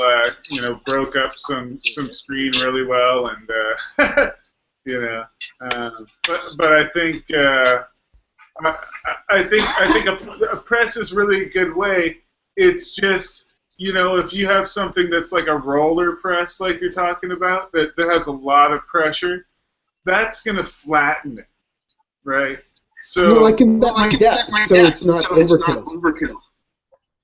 Yeah, but then it's not going to squish as much. Well, I can see that being efficient, rolling over it with that pressure, kind of making it easier to collect for one, because it's going to spread it into one spot rather than in a circle in all directions. And you're still applying the same pressure. You're gonna, as long as you're applying the same pressure and temps, I don't see why it would change. As long as it's in a quick process too. But then you got to watch how it's rolling, because then it's gonna roll over the oil and then potentially ooze the oil out the side of your workspace. So it depends on how you can dial that in. But I can see that being efficient if it could be dialed in. Well, yeah, I got a 14-inch bar, the double bar, and it's 3 bars, so I can send it through or I can curl it, sending the oil to one side and sending. It's what I'm. Would it not be beneficial? Would it not be beneficial to have the top plate be colder and the bottom plate be warm so it pulls the resin down? I tried that. You get very, very low yield when it's not heated evenly on both sides. That's why I make sure to shut my press immediately. Sometimes I forget. The top will show the temperature because that's where the coil's at, or the heating element. But the bottom, it doesn't matter. That's where, when you buy a normal press, it comes with a pad, So that's where you have to sand it, scrape it, get all that off there. You got to raise it up, otherwise, so that way it's got the, so it fits proper. So you have to modify it. Well, it's interesting to say the least. I'm sure I've had a good time talking about it and making some. I'm high on it right now, and it's definitely no slouch whatsoever. It's dry sip that I wasn't really interested in buffing. I'll definitely run the rest of it and milk as much of it as I can, make a nice big patty, and photograph that later. Nice. And also I got a shitload of bud just frozen in my freezer right now that I might have to take out a few of my flavors that I've harvested in the last 6 months and maybe just try a few nuggets. Because what a neat way to test. I've seen somebody test the do flavors. In fact, go ahead. Bread. The results. I have it myself. No, I don't know who it was. I tried to judge the Negril Stepping High Festival this year, and Tony brought his thing, but I hadn't done the bud. I didn't know how long it took, or really, it wasn't efficient. I tried one bud, and really nothing was produced on the parchment, so I thought that I would just use the steam chalice. But I thought it was a great way for myself, who doesn't smoke cannabis, to be able to judge an event quickly. They didn't give me a lot of time. It was just suddenly like, here's all these flavors. We want you to test them all. And Tony had a little bit more of an advantage because he can rip the nugs off, stick them in his mothership, and like torch them with a lighter and still get a flavor profile. And he has more of a wide range of how he inhales his cannabinoids. I'm a little bit more, denail, vapor, rip. Don't really hash. I'll burn, but that's about it. So, great way to be able to burn the herb without burning the herb. Hot air extraction. I mean, even before rosin, I remember smoking with the Vrip Tech and blowing with the big Steinel heat gun through the glass bowl, and it would blow the resin into the tube, and then if you had water in there, it was acting almost as a condenser, and the resin would condense into this honey oil. I guess they call it reclaim nowadays, but it was really pure. The vapor stuff in particular. You could scoop that out and get the most beautiful hit of what I always called hot air extracted resin. Very similar to rosin. Mark. Yes. Hey, Mark, that's a steam distillation you just did, buddy. Yeah. Yeah. You just steam distilled into yourself. Pretty trippy, Absolutely. That's exactly what you just did, dude. You just steam distilled that shit right into you. I love it. I'm part of the I'm part of the process. Hot air extracted. Yeah, so I'm curious, Mark, about the steam distillation setup. Was she trying to sell that kit? No, not at all. It was just like they had SRC had set up 2 tables around UE. There was a woman from UE with a PhD that had every type of herb you can imagine and a bunch of different ways they were testing it and things that they were doing with them. And then she had her helpers all around her, and the SRC lady was just one of the women running that booth. So yeah, I just asked her. I walked by and I was like, "Oh, is that like the little distillation of like terpenes?" And she's like, "Yeah, that's lemongrass terpene." I'm like, "Oh, can I do a little video?" And then we just did that on the on the fly type of thing. Cool. I figured it would be fun to start people off in the direction that have no idea whatsoever. That's a good place to maybe start thinking. Lead you to something. Someone's getting invited. Okay. So I got a .20 off of that. What was it? A 1.12 or 1.2? Yeah. 1.21.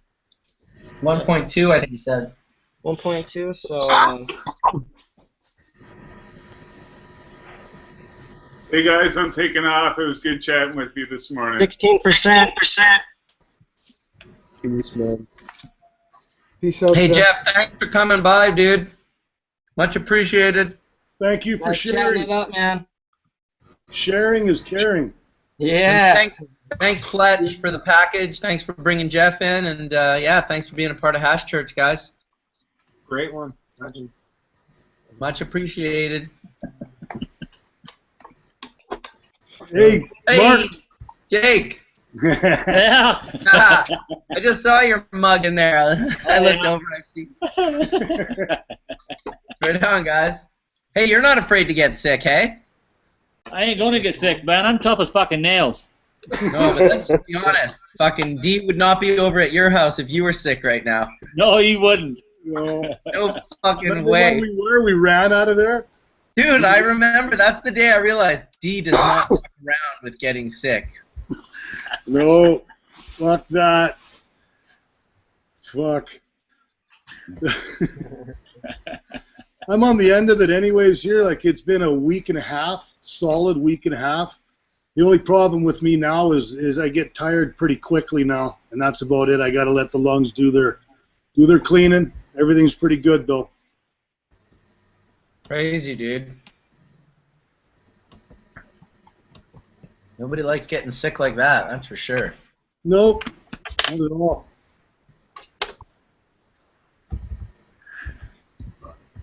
Oh, nice. Mr. Cookie says he's putting a back in 10 minutes sign on the door at the seed bank and running to London Drugs to go get a hair straightener. I took one up on the way home. Jake's doing the same thing on the way home. I got one in the shop already. I'll be trying it out today, I think. Dude, what's up, Ken? You hitting a dab there, buddy? Yeah, bro.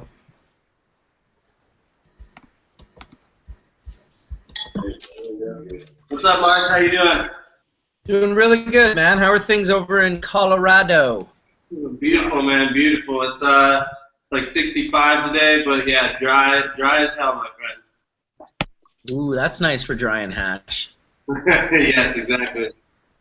Yo, Mark, I was literally gonna go. Me and Giddy and AJ were gonna go shoot some guns, and that didn't happen. So my backup was to go to the Harley dealer and buy a bike today. But the Harley dealer is closed on Sunday. But I gotta tell you, I've been in the New York winter for like 3, 4, or 5 months or whatever. You're coming out here to Colorado, and I know this is speaking your language. I am so jonesing to ride, so you can count on that happening probably sometime next week. Nice.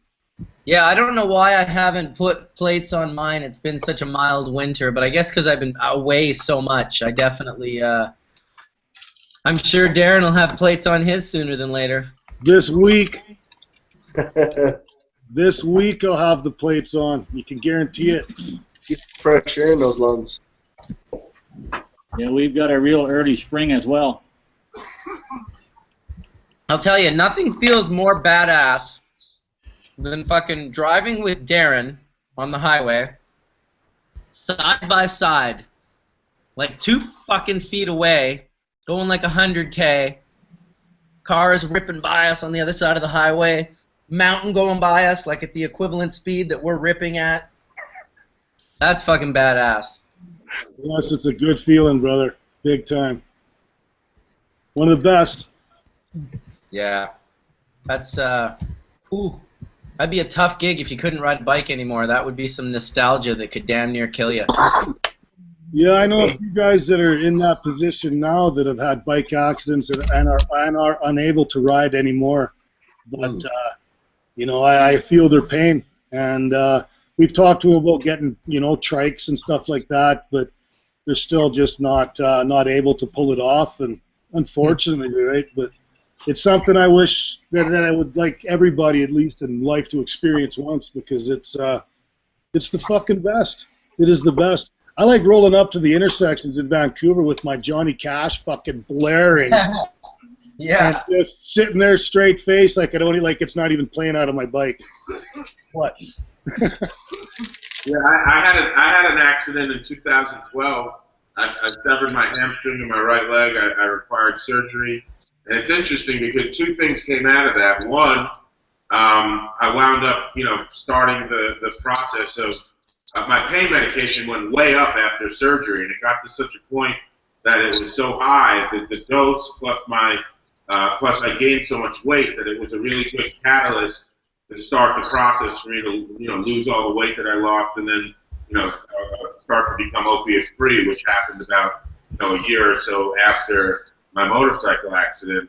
But the second thing that really came out of it was, as soon as I survived the accident, I went and bought a really sick Harley, So that's something good that came from it, I guess, from that perspective. I got in a couple accidents as well. A bike accident, I broke my neck.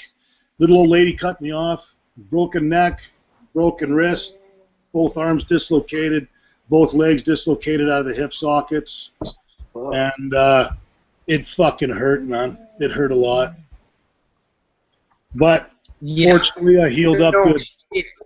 Jesus Christ, dude! Didn't you fuck up your jaw too and get some titanium in there or something? That was it. That was a year or so before I had a big turkey sucker me and break my jaw, but I spanked him afterwards still. But I had to go through surgery and everything else and steel both sides of my face. A year before that bike accident, it was a car accident, and I crushed 3 vertebrae in my back as well.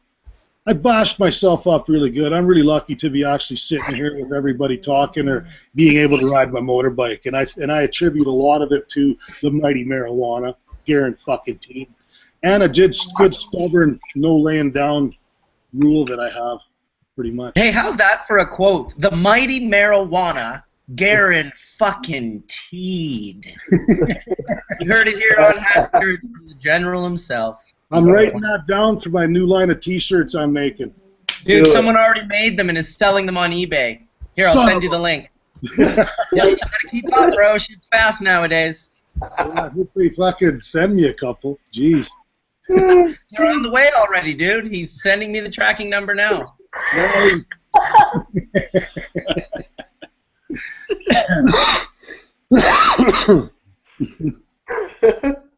We have fun, don't we?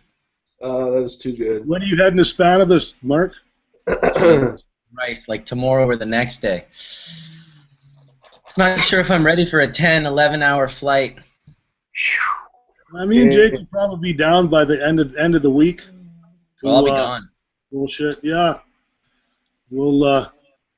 But I'll be gonna back. cross John's. It's not like I go for very long. We're gonna cross John's place and fucking party. We're gonna be Rosie, man. I got like the T-shirt plus already on order. eBay World Runs Fast. Like I got buds hanging. We're gonna be like flattening shit. Dude, I'm already working on a design of a press that's 7 meters by 10 meters big, and you can press an entire fucking field at once. I got to make this reel up and down the field to just press between the plants like this, and it just rips. You gonna be back on the end of the month? Yes, it's my birthday at the end of the month. I'm coming down for a concert at the end of the month. Which date? Not sure. Marilyn Manson? No.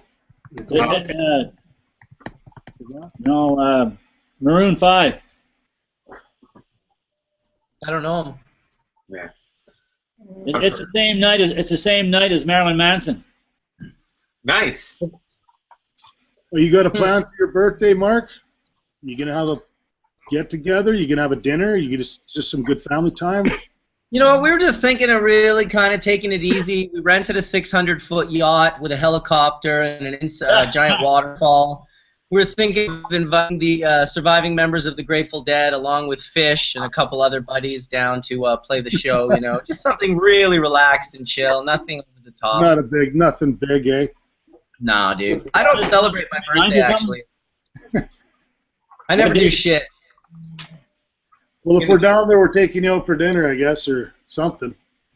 Yeah, no problem, man. What's that? What's the date of your birthday?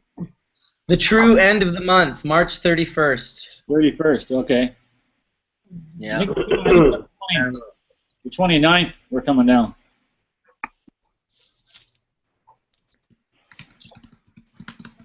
So pretty party the 30th. Can you hear my bulldog snoring?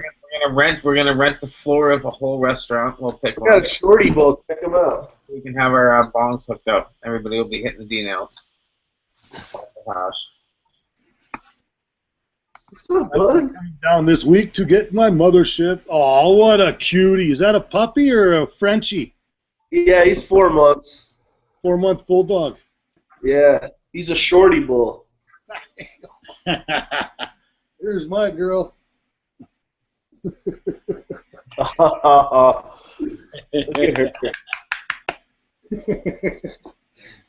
He's a cutie. Why did you wake me up? You can hear her in the background of almost all of my YouTube videos snoring. A lot of people make comments. There's someone having sex in the background? What the hell is that noise? Little piggies, man. It's strange that someone would think that the sound of snoring is the sound of having sex. What kind of sick, twisted fuck? What kind of sex are they having? Rohypnol sex. They're riding fucking dirty. They're riding that dirty. rohypnol sex. No What good. Off bandit. That's who thinks of that sound. Yeah. Virgins. I think it's time to take a rip. We're signing off, guys. Don't do it. Don't do it. We're out, Do man. See you guys later. Have a good day. Good to see you, too, Jake. guys. Okay, brother. Peace, everyone. Jeez, you're about to have a party, eh, Johnny B? Oh, yeah. That's good. The boys are coming to town. They normally stop in, hang out. We hang out in the kitchen. We puff hash, solid for hours. Laugh our heads off. Have a good time. Now that I've got this, I got so much stuff to play with now. It's a lot of fun. This whole pressing. It's awesome. Yeah. Soil growing, like you're smiling, but I'm smiling the whole way listening to this. You know, it's just. I love how you can just take basically a gram of any flavor and just try it out in a concentrate, relatively quickly. Little containers of hash like this everywhere. Like I got like little jars of all kind of unprocessed stuff I've had in jars for 5 years. I'm curious. You know what I mean? Bob Thunder. Wow, it's He's really hot. now, yeah, that's awesome, man. That right there. I mean, what can we do with that? Have that tested? What's left in that? Maybe you can do Yeah, something. exactly. No, I'm thinking about that. I think it makes sense to send a bud chip off and see what's left. All right. So I mean, that's hitting the temperature. What you're looking at, it's got to be, it's decarboxylated. I don't know anybody. Marco can attest to that with the temperature you're hitting at that, but it's just not. It's at that flush. Yeah, well, that's exactly why I was asking, about the temperature. Seeing halfway there. So, but it's not quick enough. Yeah, you're above the boiling point of the sesquiterps, which are caryophyllene and humulene, which boil at 107 and 130 centigrade, respectively. This was around 156, if I remember correctly. And so pining would also be one of those ones that, again, these things again are being heated just for a brief time, but probably enough to act as a solvent itself to be able to make the liquid extract liquid enough to transfer from the bud to the paper. Okay, so you're saying the terpenes are also acting as they're acting as a solvent during the heat and pressure. Well, so if it was 310 degrees Fahrenheit, 310 degrees Fahrenheit is about 155 centigrade, and so you're right at the boiling point of terpene. You're beyond the boiling point of caryophyllene and humulene, and certainly if you're just doing it for just like a couple seconds, it's just going to be enough to essentially make it make the vapor recondense on the paper itself, depending on whether the paper is hot or not. So the paper's cold when you're putting it in there, right? No, actually, I press it. I put the paper in and I flatten it, so that way it's evenly flat. So I mean, and the paper's thin anyway. So as soon as it hits the bottom plate, right. I mean, it's immediately. Right, immediate heat transfer. So how long are you keeping it in there for? I'd say 2 seconds. I mean, I count to 2 without the Mississippis, so maybe 1. Quick press. Right, a quick press. Yeah. Well, you're definitely at a temperature where you're going to see, again, those terpenes. So what is this bud analyzed for when you look at, like, caryophyllene content? Is it high in sesquiterps, this bud? Is it very fragrant, very peppery? Oh, it's extremely terpy-fly. I mean, it's the taste is incredibly strong. The smell, it's like I think that's why the taste on like this specific strain, the terpenes carry over really well. It's like if I was to give it to you and tell you that it was some pressed out 6-star or some BHO, and you didn't really analyze it, you just dabbed it, you wouldn't think anything about terpene loss.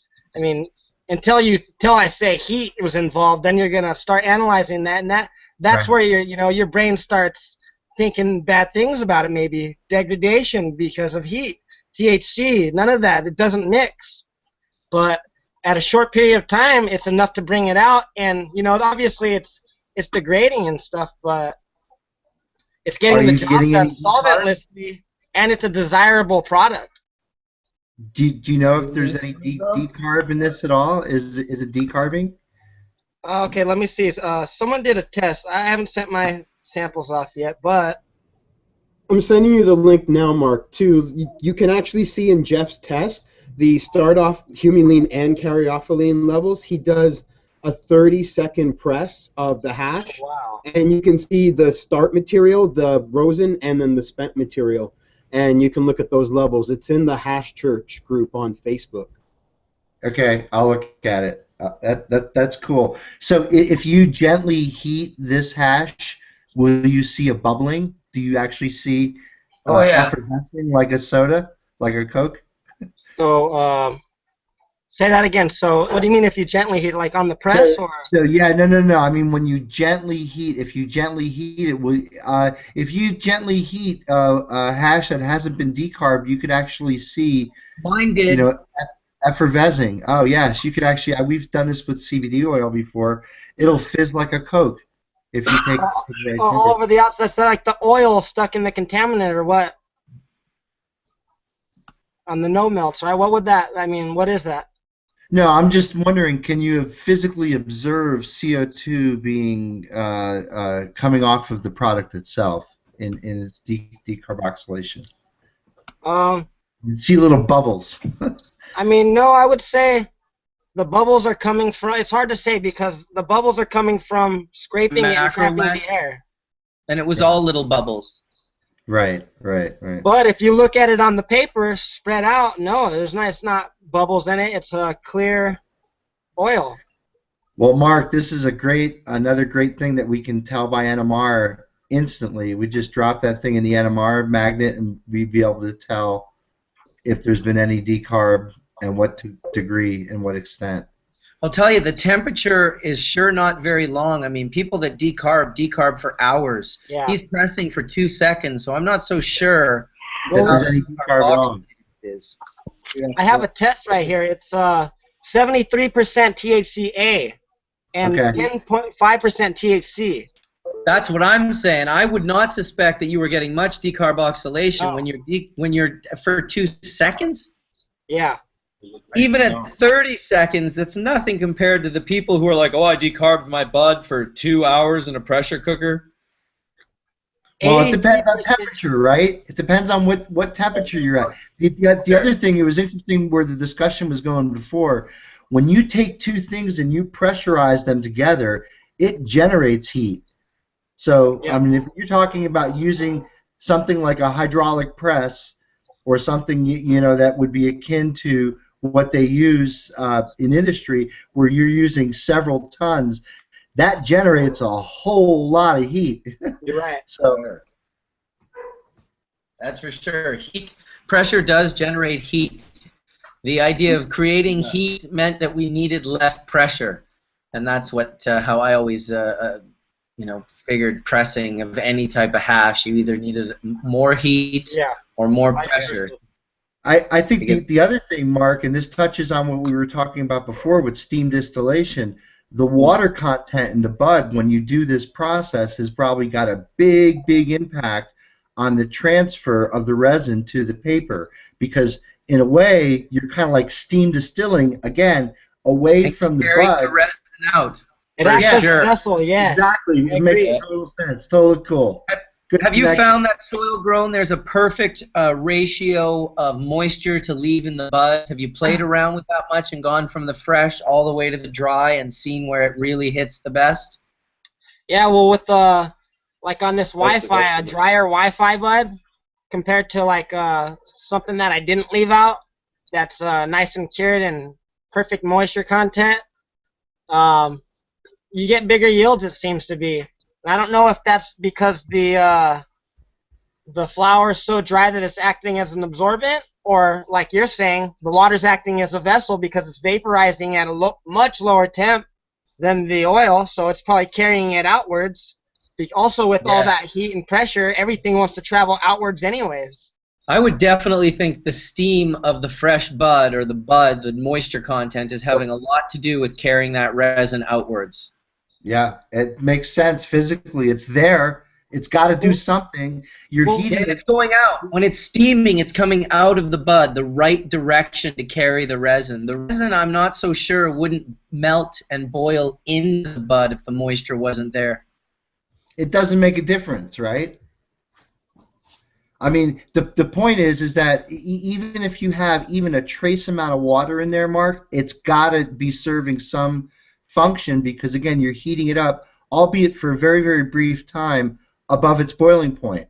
So the physics of the situation is, even if it's for a microsecond, those molecules are moving fast enough to immediately turn into vapor. Immediately. Yeah. But I'm wondering if the more water present, the more you could preserve that terpene profile. I know I use water in my coconut oil when I'm steeping at low temperatures to preserve the terpenes from boiling off, and I have much tastier and a much more effective coconut oil extract at the end of doing that in my crock pot, as per se someone who does not use water, and they end up like, they end up with a much stronger sort of tasteless, not even a bad tasting extract. Wow, there's all kinds of shit going on in that crock pot. Now, what about okay? If there's too much moisture, what about coming into play of trapping moisture into the, into the extract? I don't know if that just plays towards hash, or I mean, since this is basically pure oil, oil's not water soluble, so it doesn't really matter. What's that? What do you think on that?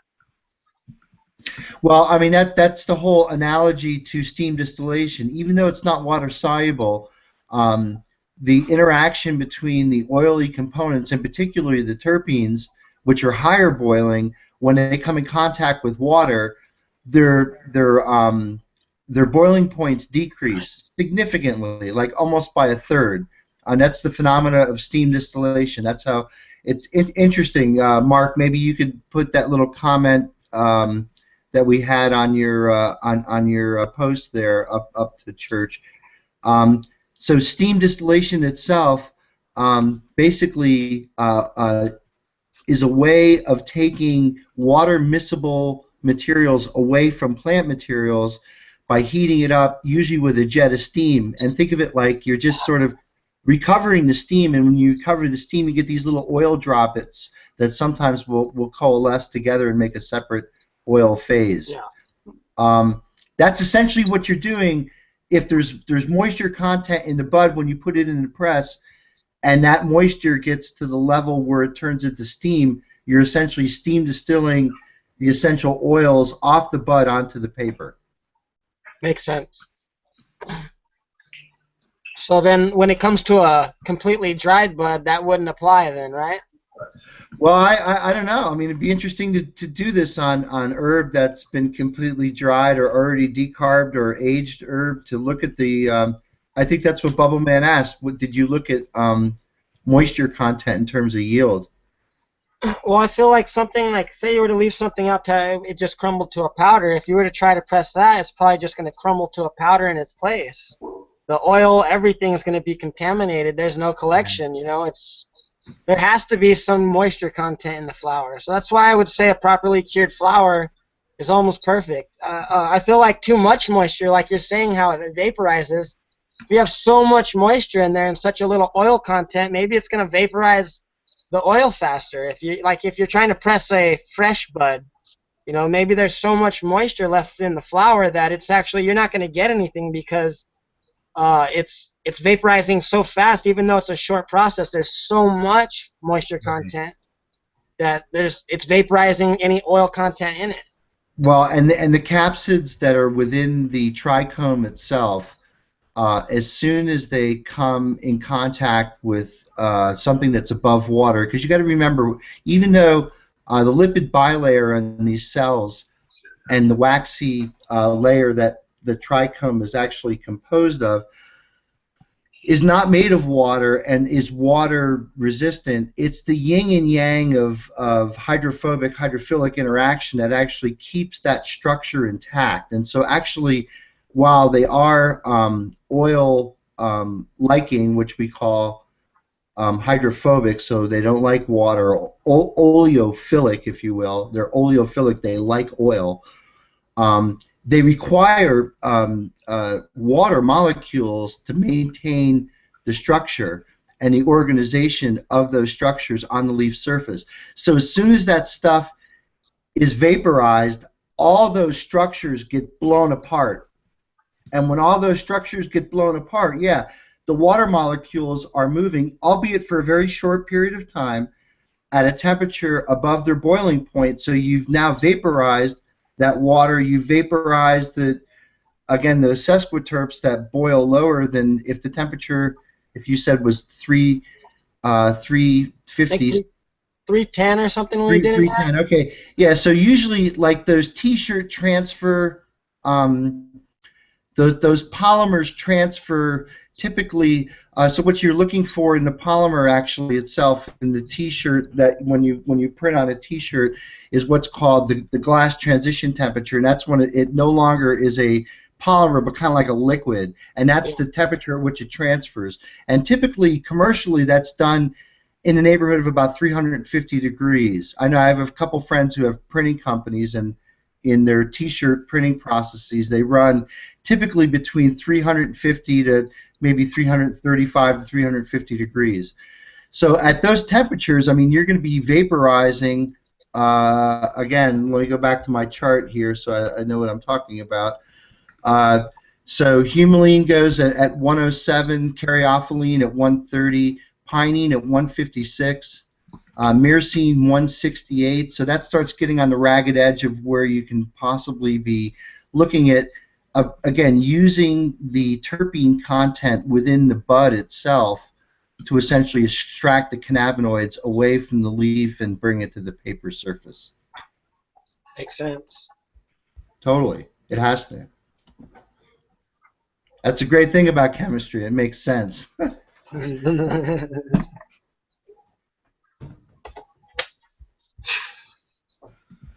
Now there's going to be a new rage of which terpenes squirt further.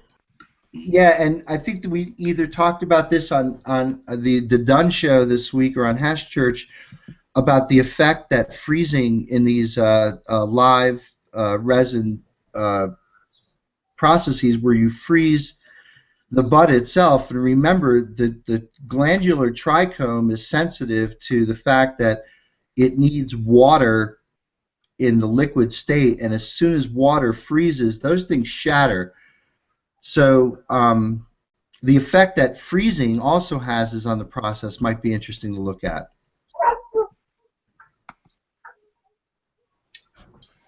Very interesting Hash Church here, talking about rosin with all the different guys. It was nice that Jeff was able to make it in. It's too bad that I haven't been able to track down Compassion, who could have, eventually we'll get him in telling the story of how he kind of originally came up with milking the resin glands on the side of the dish. Here we are 15 plus years later.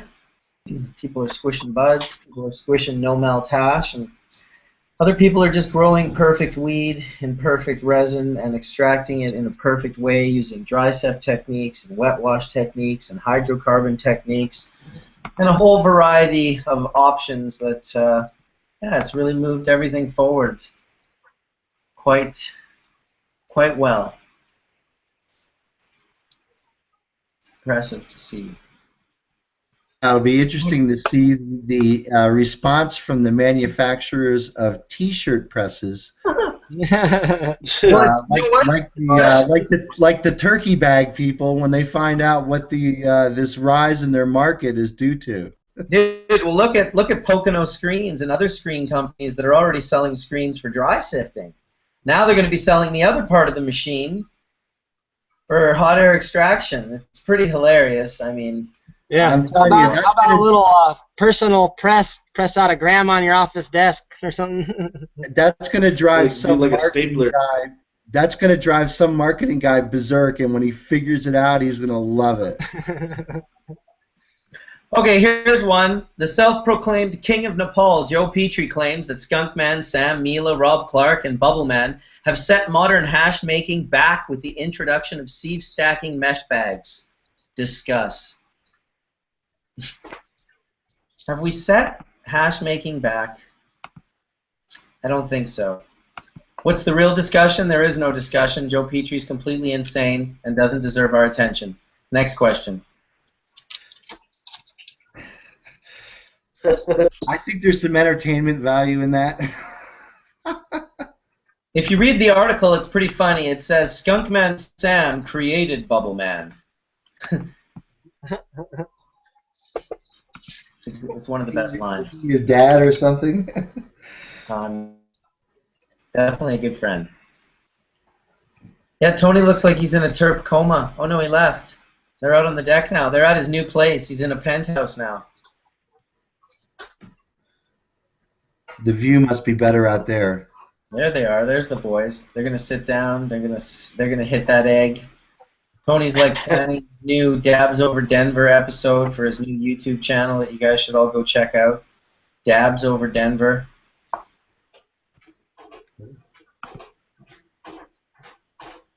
All right, let's move on to something else. Just joking, Tony.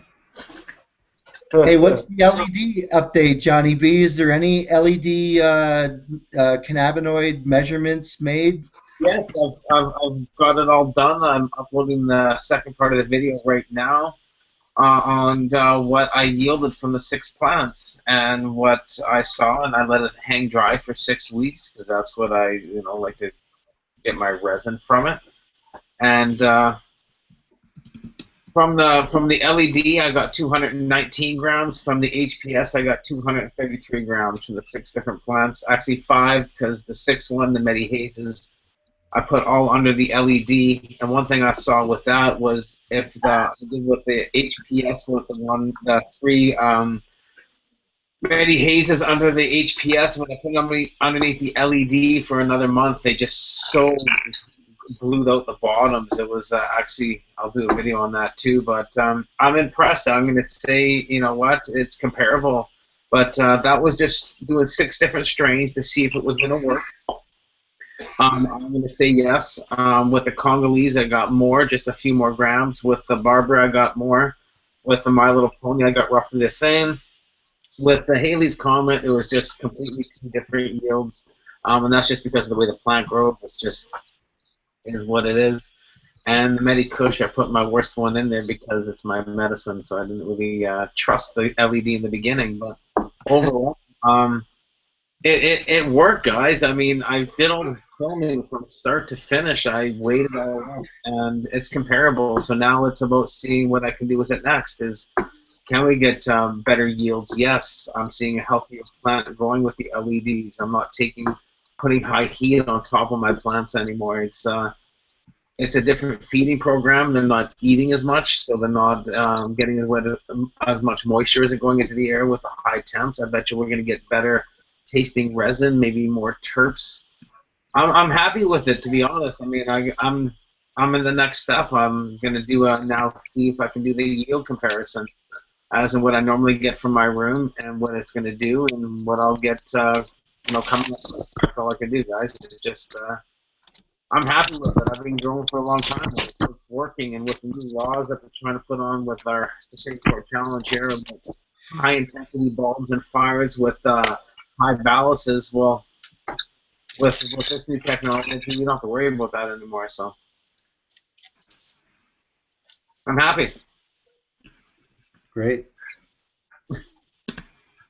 I'm curious on what Brad has with his ceramic bulbs, and we talked about that, about introducing those in too at the same time, and see what we can do. And man, new growing for me. I mean, that's all I can say. I'm gonna give it a shot and see how it works for me, right? All right. So, go ahead there, Tony. I gotta chime in on this. Chime. All right. So when we were in Jamaica, you were telling me, have you ever noticed about John's camera and his mic? Right? And I said, what do you mean? He said, he always looks like he's moving like in fast speed. And it's like always an echo. Like with the mic, and I was like, no, I never noticed it. Now I just noticed it. I noticed like what you were talking about with his camera. I started Hash Church a little upset over it, but then he moved on to his Mac, and it's been okay. I've gotten a bit of it from Soil Grown. Fletcher's mic was a tough one today. I had to mute that one quite a few times. It would be ideal if everyone could take care of the muting of their own mics, I have to admit, and just mute them when you're not talking, because it can be a little bit of work. But I mostly now am going to wait until people complain about it in the chat, and then I know, because sometimes I hear something that's not good, but then other people aren't hearing it like that, and then so I should probably just keep my mouth shut, which I do now. Except this morning. It's not recorded that way, is it? I hope not. That's what people say. Sometimes I go back and only watch so many of them. I mean, it's a shady system I have here. It's not John's fault or anything. It's a Google chat. No one's really got best situation. I wish I had like a, like an actual professional mic set up with a board, and that would be nice. But we're stuck with what we got, Yeah, bandwidth might be one of the things. Pots, yeah, that's good. A train operator, no shit, hey? As long as I got my mothership, I can steer with this one. This one is my gas. This is the brakes.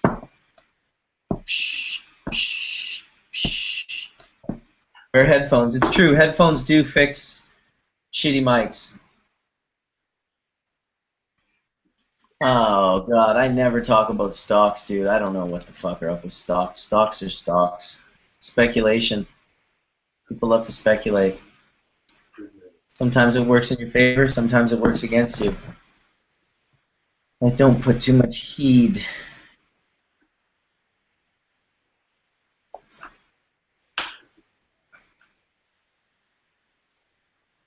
Okay, well, there you go. I think so too, F14. I started the day out like that. I got pretty pissed off, but never does me really much good. John did come back right in with his Mac. You're still on your Mac, aren't you, Johnny B? Yes, I am. There we go, so that's good. Yeah, now, I will always stay on the Mac now because I know it's just a better reception, and it's better just for you guys. And better camera, too. Yeah, better camera. It's a newer computer. This is old. So, hey, this is what I stay with, and it's nice. If I can get the internet to work in my house better, it'll be better, too. So then I can just, sit in the kitchen, and I can show you guys some of the stuff that I'm doing. Of course, this new press that I'm buying. I'm excited. It's great. And Tony, you're talking. Yeah, I'm just curious on the difference even with the resin between the two different bulbs. It'd be interesting to find that out in the future to come of what we're doing with it. I can definitely see a difference in the terps when I was in the two different strains. The one with you could tell was the LED in the beginning. I thought it was the HPS because of the size of the buds, but as I was plucking away, the terps are so amazing coming from the plant that was going with the LED. It was definitely a difference. What did Haley's do better as far as the LED versus the other system? What the hemp one, the Haley's we were talking about, not hemp, but the high CBD. Yeah, how did it do under LED? Well, see, it did great as in when you can see with the resin on it. The pitches were amazing. But I mean, as a for yield, I haven't really. The yield was completely different, but I can't really comment on the yield with the plant, just because of the way it particularly grows. Now, as in what the resin is, we've gotten from it. Now, I've already talked with Cheryl, and she has the Haley Rose Foundations, and they're willing to pay for the testing and everything on that. So I'm actually getting a hold of them now, and we'll find out the different ratios between the LED and that. They're going to test it on a mass spec and stuff like that, she told me. So they have no problem paying for it. So they're going to test two different strains for me. I'll make the choice of which ones I want with the other one. And one will be the Haley's, and then one will be my choice and I'll donate it to them type deal. So I'm kind of that's what she says she can do. Well, hopefully that will all come about, and then we can actually get a really good look at maybe the difference in those terpene profiles, because I think that's what everybody's kind of next in line to see, right? You say you couldn't talk about the yield, though. Well, because I could talk about the yield with the Haley's Comet. I got like 41 grams on the HPS, and with the LED I got like 26. The plant itself, because you got two different, I already said that when I put the plant in there right from the beginning of the video. Is this the percentage of yield, though? Pardon me? Is this the percentage of yield? Is it? Yeah, I want to take a better look at the resin, and I talked to Mark about that and how I even found like even with the first bounce on from the Haley's, it was just so minimal, so hard to get that resin off that plant. So right now it's just in a bag. So until I can just do some further, what the next step is. Any advice? Get an NMR. You know what? If you could ship one up to Vancouver, that'd be awesome. I'm sure that a lot of people here would be greatly appreciated. Yeah, the first thing that we talked about when we were talking about LEDs versus like the sun or high pressure sodiums was the spectrum of light. The closer you could get to red, the more resin you would actually grow. So that's leaf versus resin is blue versus red, or yellow versus orange, And so that's why I like using bulbs that in flowering that are more red and more orange, or using the natural sun for that, so it pulls more resin per square inch on the plant. That's my thoughts, at least. Yeah, no, I'm just seeing how it's doing in the room, right? So it's I'm just seeing what's happening in front of me, and I'm just curious on what I can do with it, and it's with the price of power and stuff like that. If I can get the efficiency that I'm looking for to produce the medicine that I need at home for myself, I'm greatly, you know what I mean? On larger scales in production, I couldn't really comment on that, but I mean, for someone like myself and what I'm looking for, it's getting exactly what I need to be able to, save me money and get me good resin. So, I mean, I'm not full-born yet. This is it yet. I can't say it. I'm just saying that the first round for me, it worked. Now I have to do some more testing and see how things work with it. But I'm happy with what I got with the outcome, because we've tested these for years, and I'm impressed. That's and it worked, and it next step, right? That's all we can do. If it can save me money, and all the way around, which it will, it's a bonus for small home growers for sure.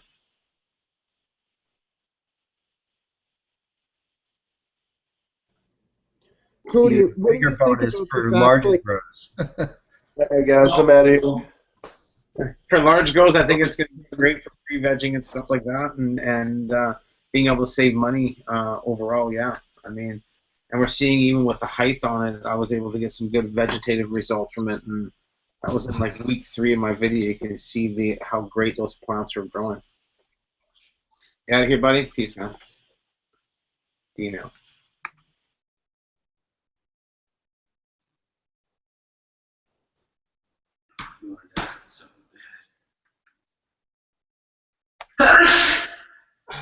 Bless you. Is I'm that out too, guys. Signing out. Now we just got to make resin with it. Not make it, get it. Hey, thanks for having me, Bubbleman. Nice being here, Scialdone. Thanks for the information, man. That's awesome. I'm sure a lot of people enjoyed it, bro. Thanks for coming out. Yeah, thank you. Peace.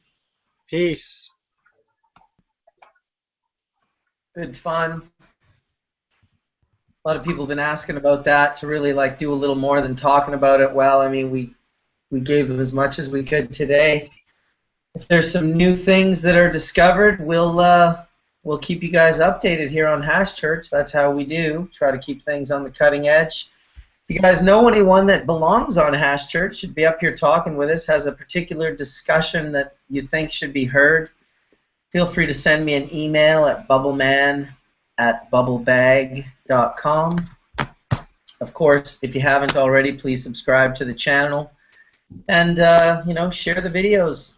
You can check out Horatio on both Facebook and Instagram. You want to give them your contacts there, Horatio? On Instagram, it's HDC_LHO, and on Facebook, it's Horatio, HORATIO, Delbert, DELBERT, on Facebook. And that's about it for the moment.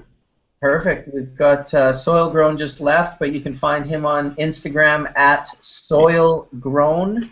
Simple as that. Johnny B, you want to give us your addresses where they can find you?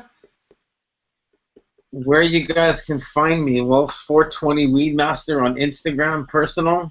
Then, of course, my Twitter, John Berfelo, just my name.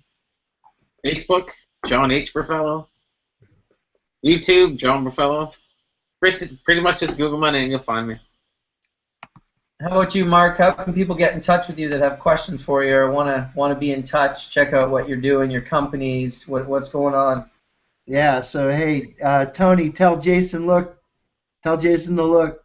I'm showing the card. I'm supposed to show this card every time everyone asks me that. Mark at canistrack.com, right? Look, where are you, Pinsky? Where the hell are you? Come on, man. The Canistrack commercial. Da da da da da.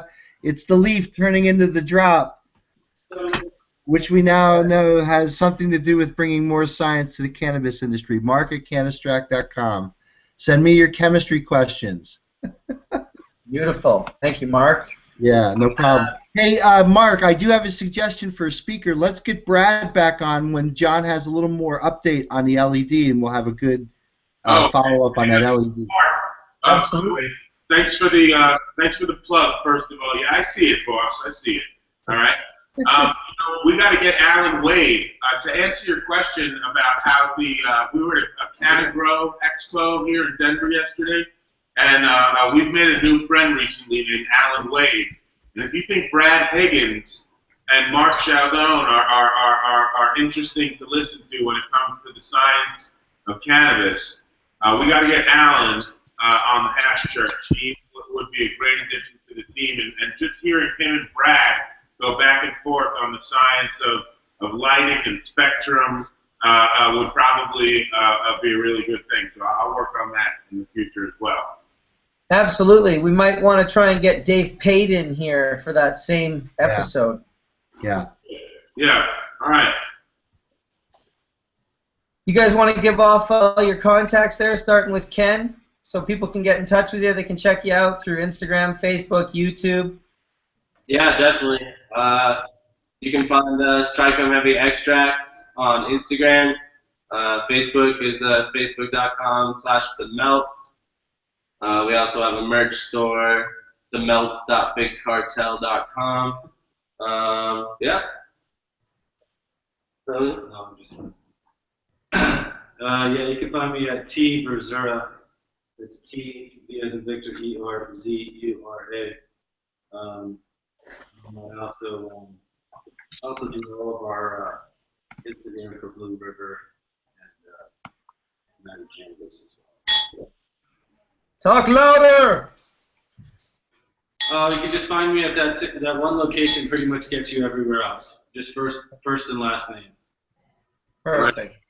Yeah, so I'm with Mark at Canistrack, and also I'm Jason Pinsky on Instagram, Twitter, and Facebook. Nobody wants to find me. Yeah. They do. If you need to get a hold of Asshole Joe, hit me up. Someone just said, someone said something about Asshole Joe. Asshole Joe's the man. See, people want to get in touch with you. We're gonna be working with Asshole Joe here pretty soon. Swipe right. Swipe right. Most excellent. Well, it was good to meet you, man. It was good to see all you guys. I guess we'll finish it off with a big old bowl. We'll call it an episode. Sounds good. Good. Little dry sift. I puffed mostly only rosin throughout the whole episode there. And I puffed basically dry sift through the whole episode here. I don't have an iron yet. Doesn't have a burnout feeling to the high, I'll tell you that much.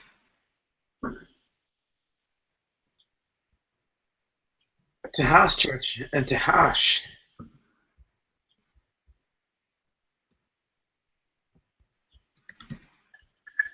Oh, what's this guy going on about?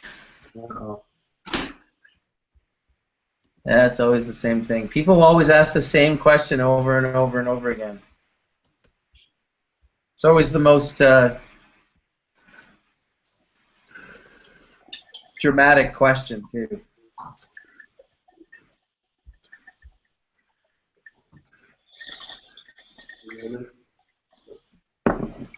If they expect a different result, that means they're insane.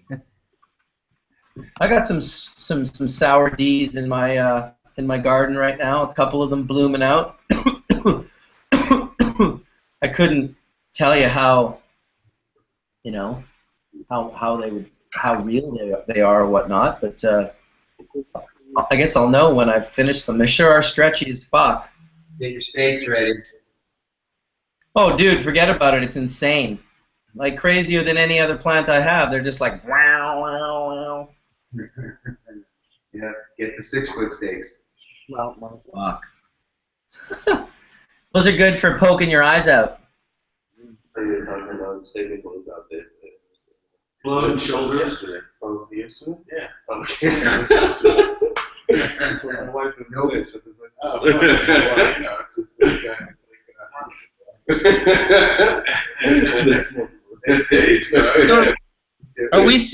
Are we soon going to see pictures on Instagram of like motherships with hair straighteners, like in nature? I hope not. in future. 2 months.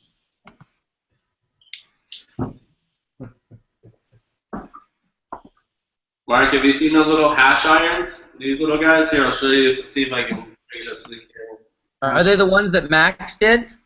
My friend in Colorado Springs, Rebels Glass, did he? Yes, I saw those. Those were the inspired by Max ones. Those are very cool. I like those. Yeah, I got a big double left one as well. They're really cool. Yeah, those look awesome, dude. You just heat it up a little bit and then give it a nice press. Yeah, exactly. That's nice. So look at that. Now, of course, all the glass blowers can be a part of the ROSINTECH as well. Yeah, exactly.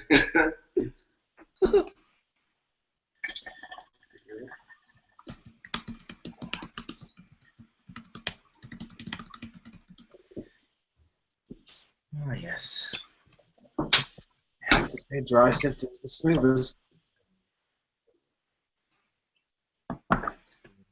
Well, 48 hours before I get to fly to Germany and then Spain. I always like stopping in Amsterdam more than Germany, but what are you going to do? Germany, huh? Anything about hash? What's that? Mention hash church while you're in Germany.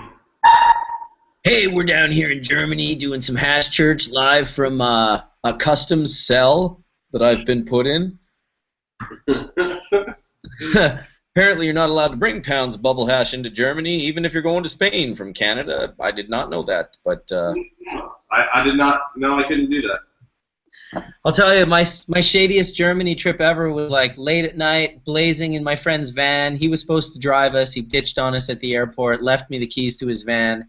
I had just met Steve Hops and Nate Dizzle, the glassblowers, and I basically had to drive them to this little town in Germany where Martin from Ruhr owned and operated his little Ruhr factory there, so they could blow some glass pipes together. And we were just smoking hash the whole way from Amsterdam all the way to Germany, not really thinking about the border. You know, Steve had lots of pipes, so he pulled out one of his little mini bubblers, and we just started puffing hash.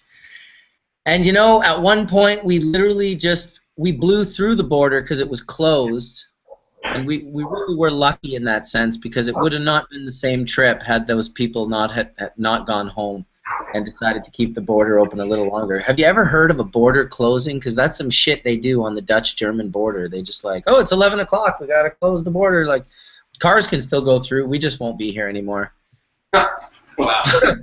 Yeah, that's so all the lights are off and shit. It's pretty weird. Yeah, that's that. Worked out in our favor that day. Yeah, I guess if you do have jars of bubble on you, that would be the way to go for sure. Wait till late at night. Yeah, because my friend Richard, who was he was just driving through Germany, and I think he smoked a joint and the cop smelled it or something. The cop was like, instead of giving him a ticket, he was like, "We will check your blood." No, we will take your blood. And he was like, huh? He was like, yes, your blood, we will take your blood. And my friend kind of couldn't wrap around what he was saying, and then the cop was basically like, listen, these are your options. We will strap you down on a gurney and have a nurse take blood from you, or you can sit in a chair on your own sort of recognizance and give your blood to us. And he was just like, he's been living in Holland 20 years at the time. He's from New York as well. He was just kind of like, what do you mean you're going to take my fucking blood? They did, in the end, take his blood. I would have done the same. I'd be like, what do you mean? You're going to take my blood? They're like vampires, man. Holy shit. Anyway, when my friend left that venue, the cop came up to the car and was like, you know, had his arm up on the door and was talking to Richard. And Richard was just kind of like, you know, the cop was kind of over to the side and out of the way. And so Richard just closed his door, didn't even really slam it, but then slammed all 4 of the cop's fingers into the top of the car door. Oh, my God. Yeah, dude. Said he screamed like so loud, like a small child, like, ah! Oh my God. Yeah, I thought he was gonna get the beats, and in the end they just let him go. They just wanted his blood, apparently. Wow, that's very awesome. Well, they knew he didn't slam it on purpose. I'll tell you, when Richard told me that story for the first time in Amsterdam years ago, I damn near pissed myself. What are you asking, Cybones? Who was first, Nick T or Bubbleman? First for what? Like, who was born first? I think I might be older than Nick T. Or do you mean like the first one that lost their virginity? Because I haven't really we haven't talked much about that sort of thing.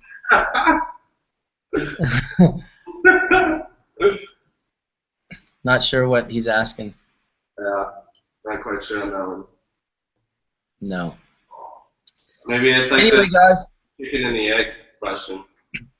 It is the chicken and the egg. It's the egg and the Taurus. Which came first, the Taurus or the egg? Oh, nice. Beautiful, Bubbleman. Beautiful. All right, Bubbleman. Well, I'm out. I'm going to get to microplaning and get back to the lab. It was good hash church. Nice. Yeah, dude. Right on, guys. Thanks, everyone, for joining. Thanks, AJ, for sharing your stories. Thanks, Pinsky, for coming in and setting up the intros and giving us some history to some things. And Mark and John and Horatio, Tony, for bringing everyone together, and all the people that came and went, Cuban, Soil Grown, D420K, Fletch, and Jeff, the Reverend. Thank you guys all for coming and hanging out in Hash Church. People really do appreciate it, and I appreciate it as well. See you guys next week. Later, brother.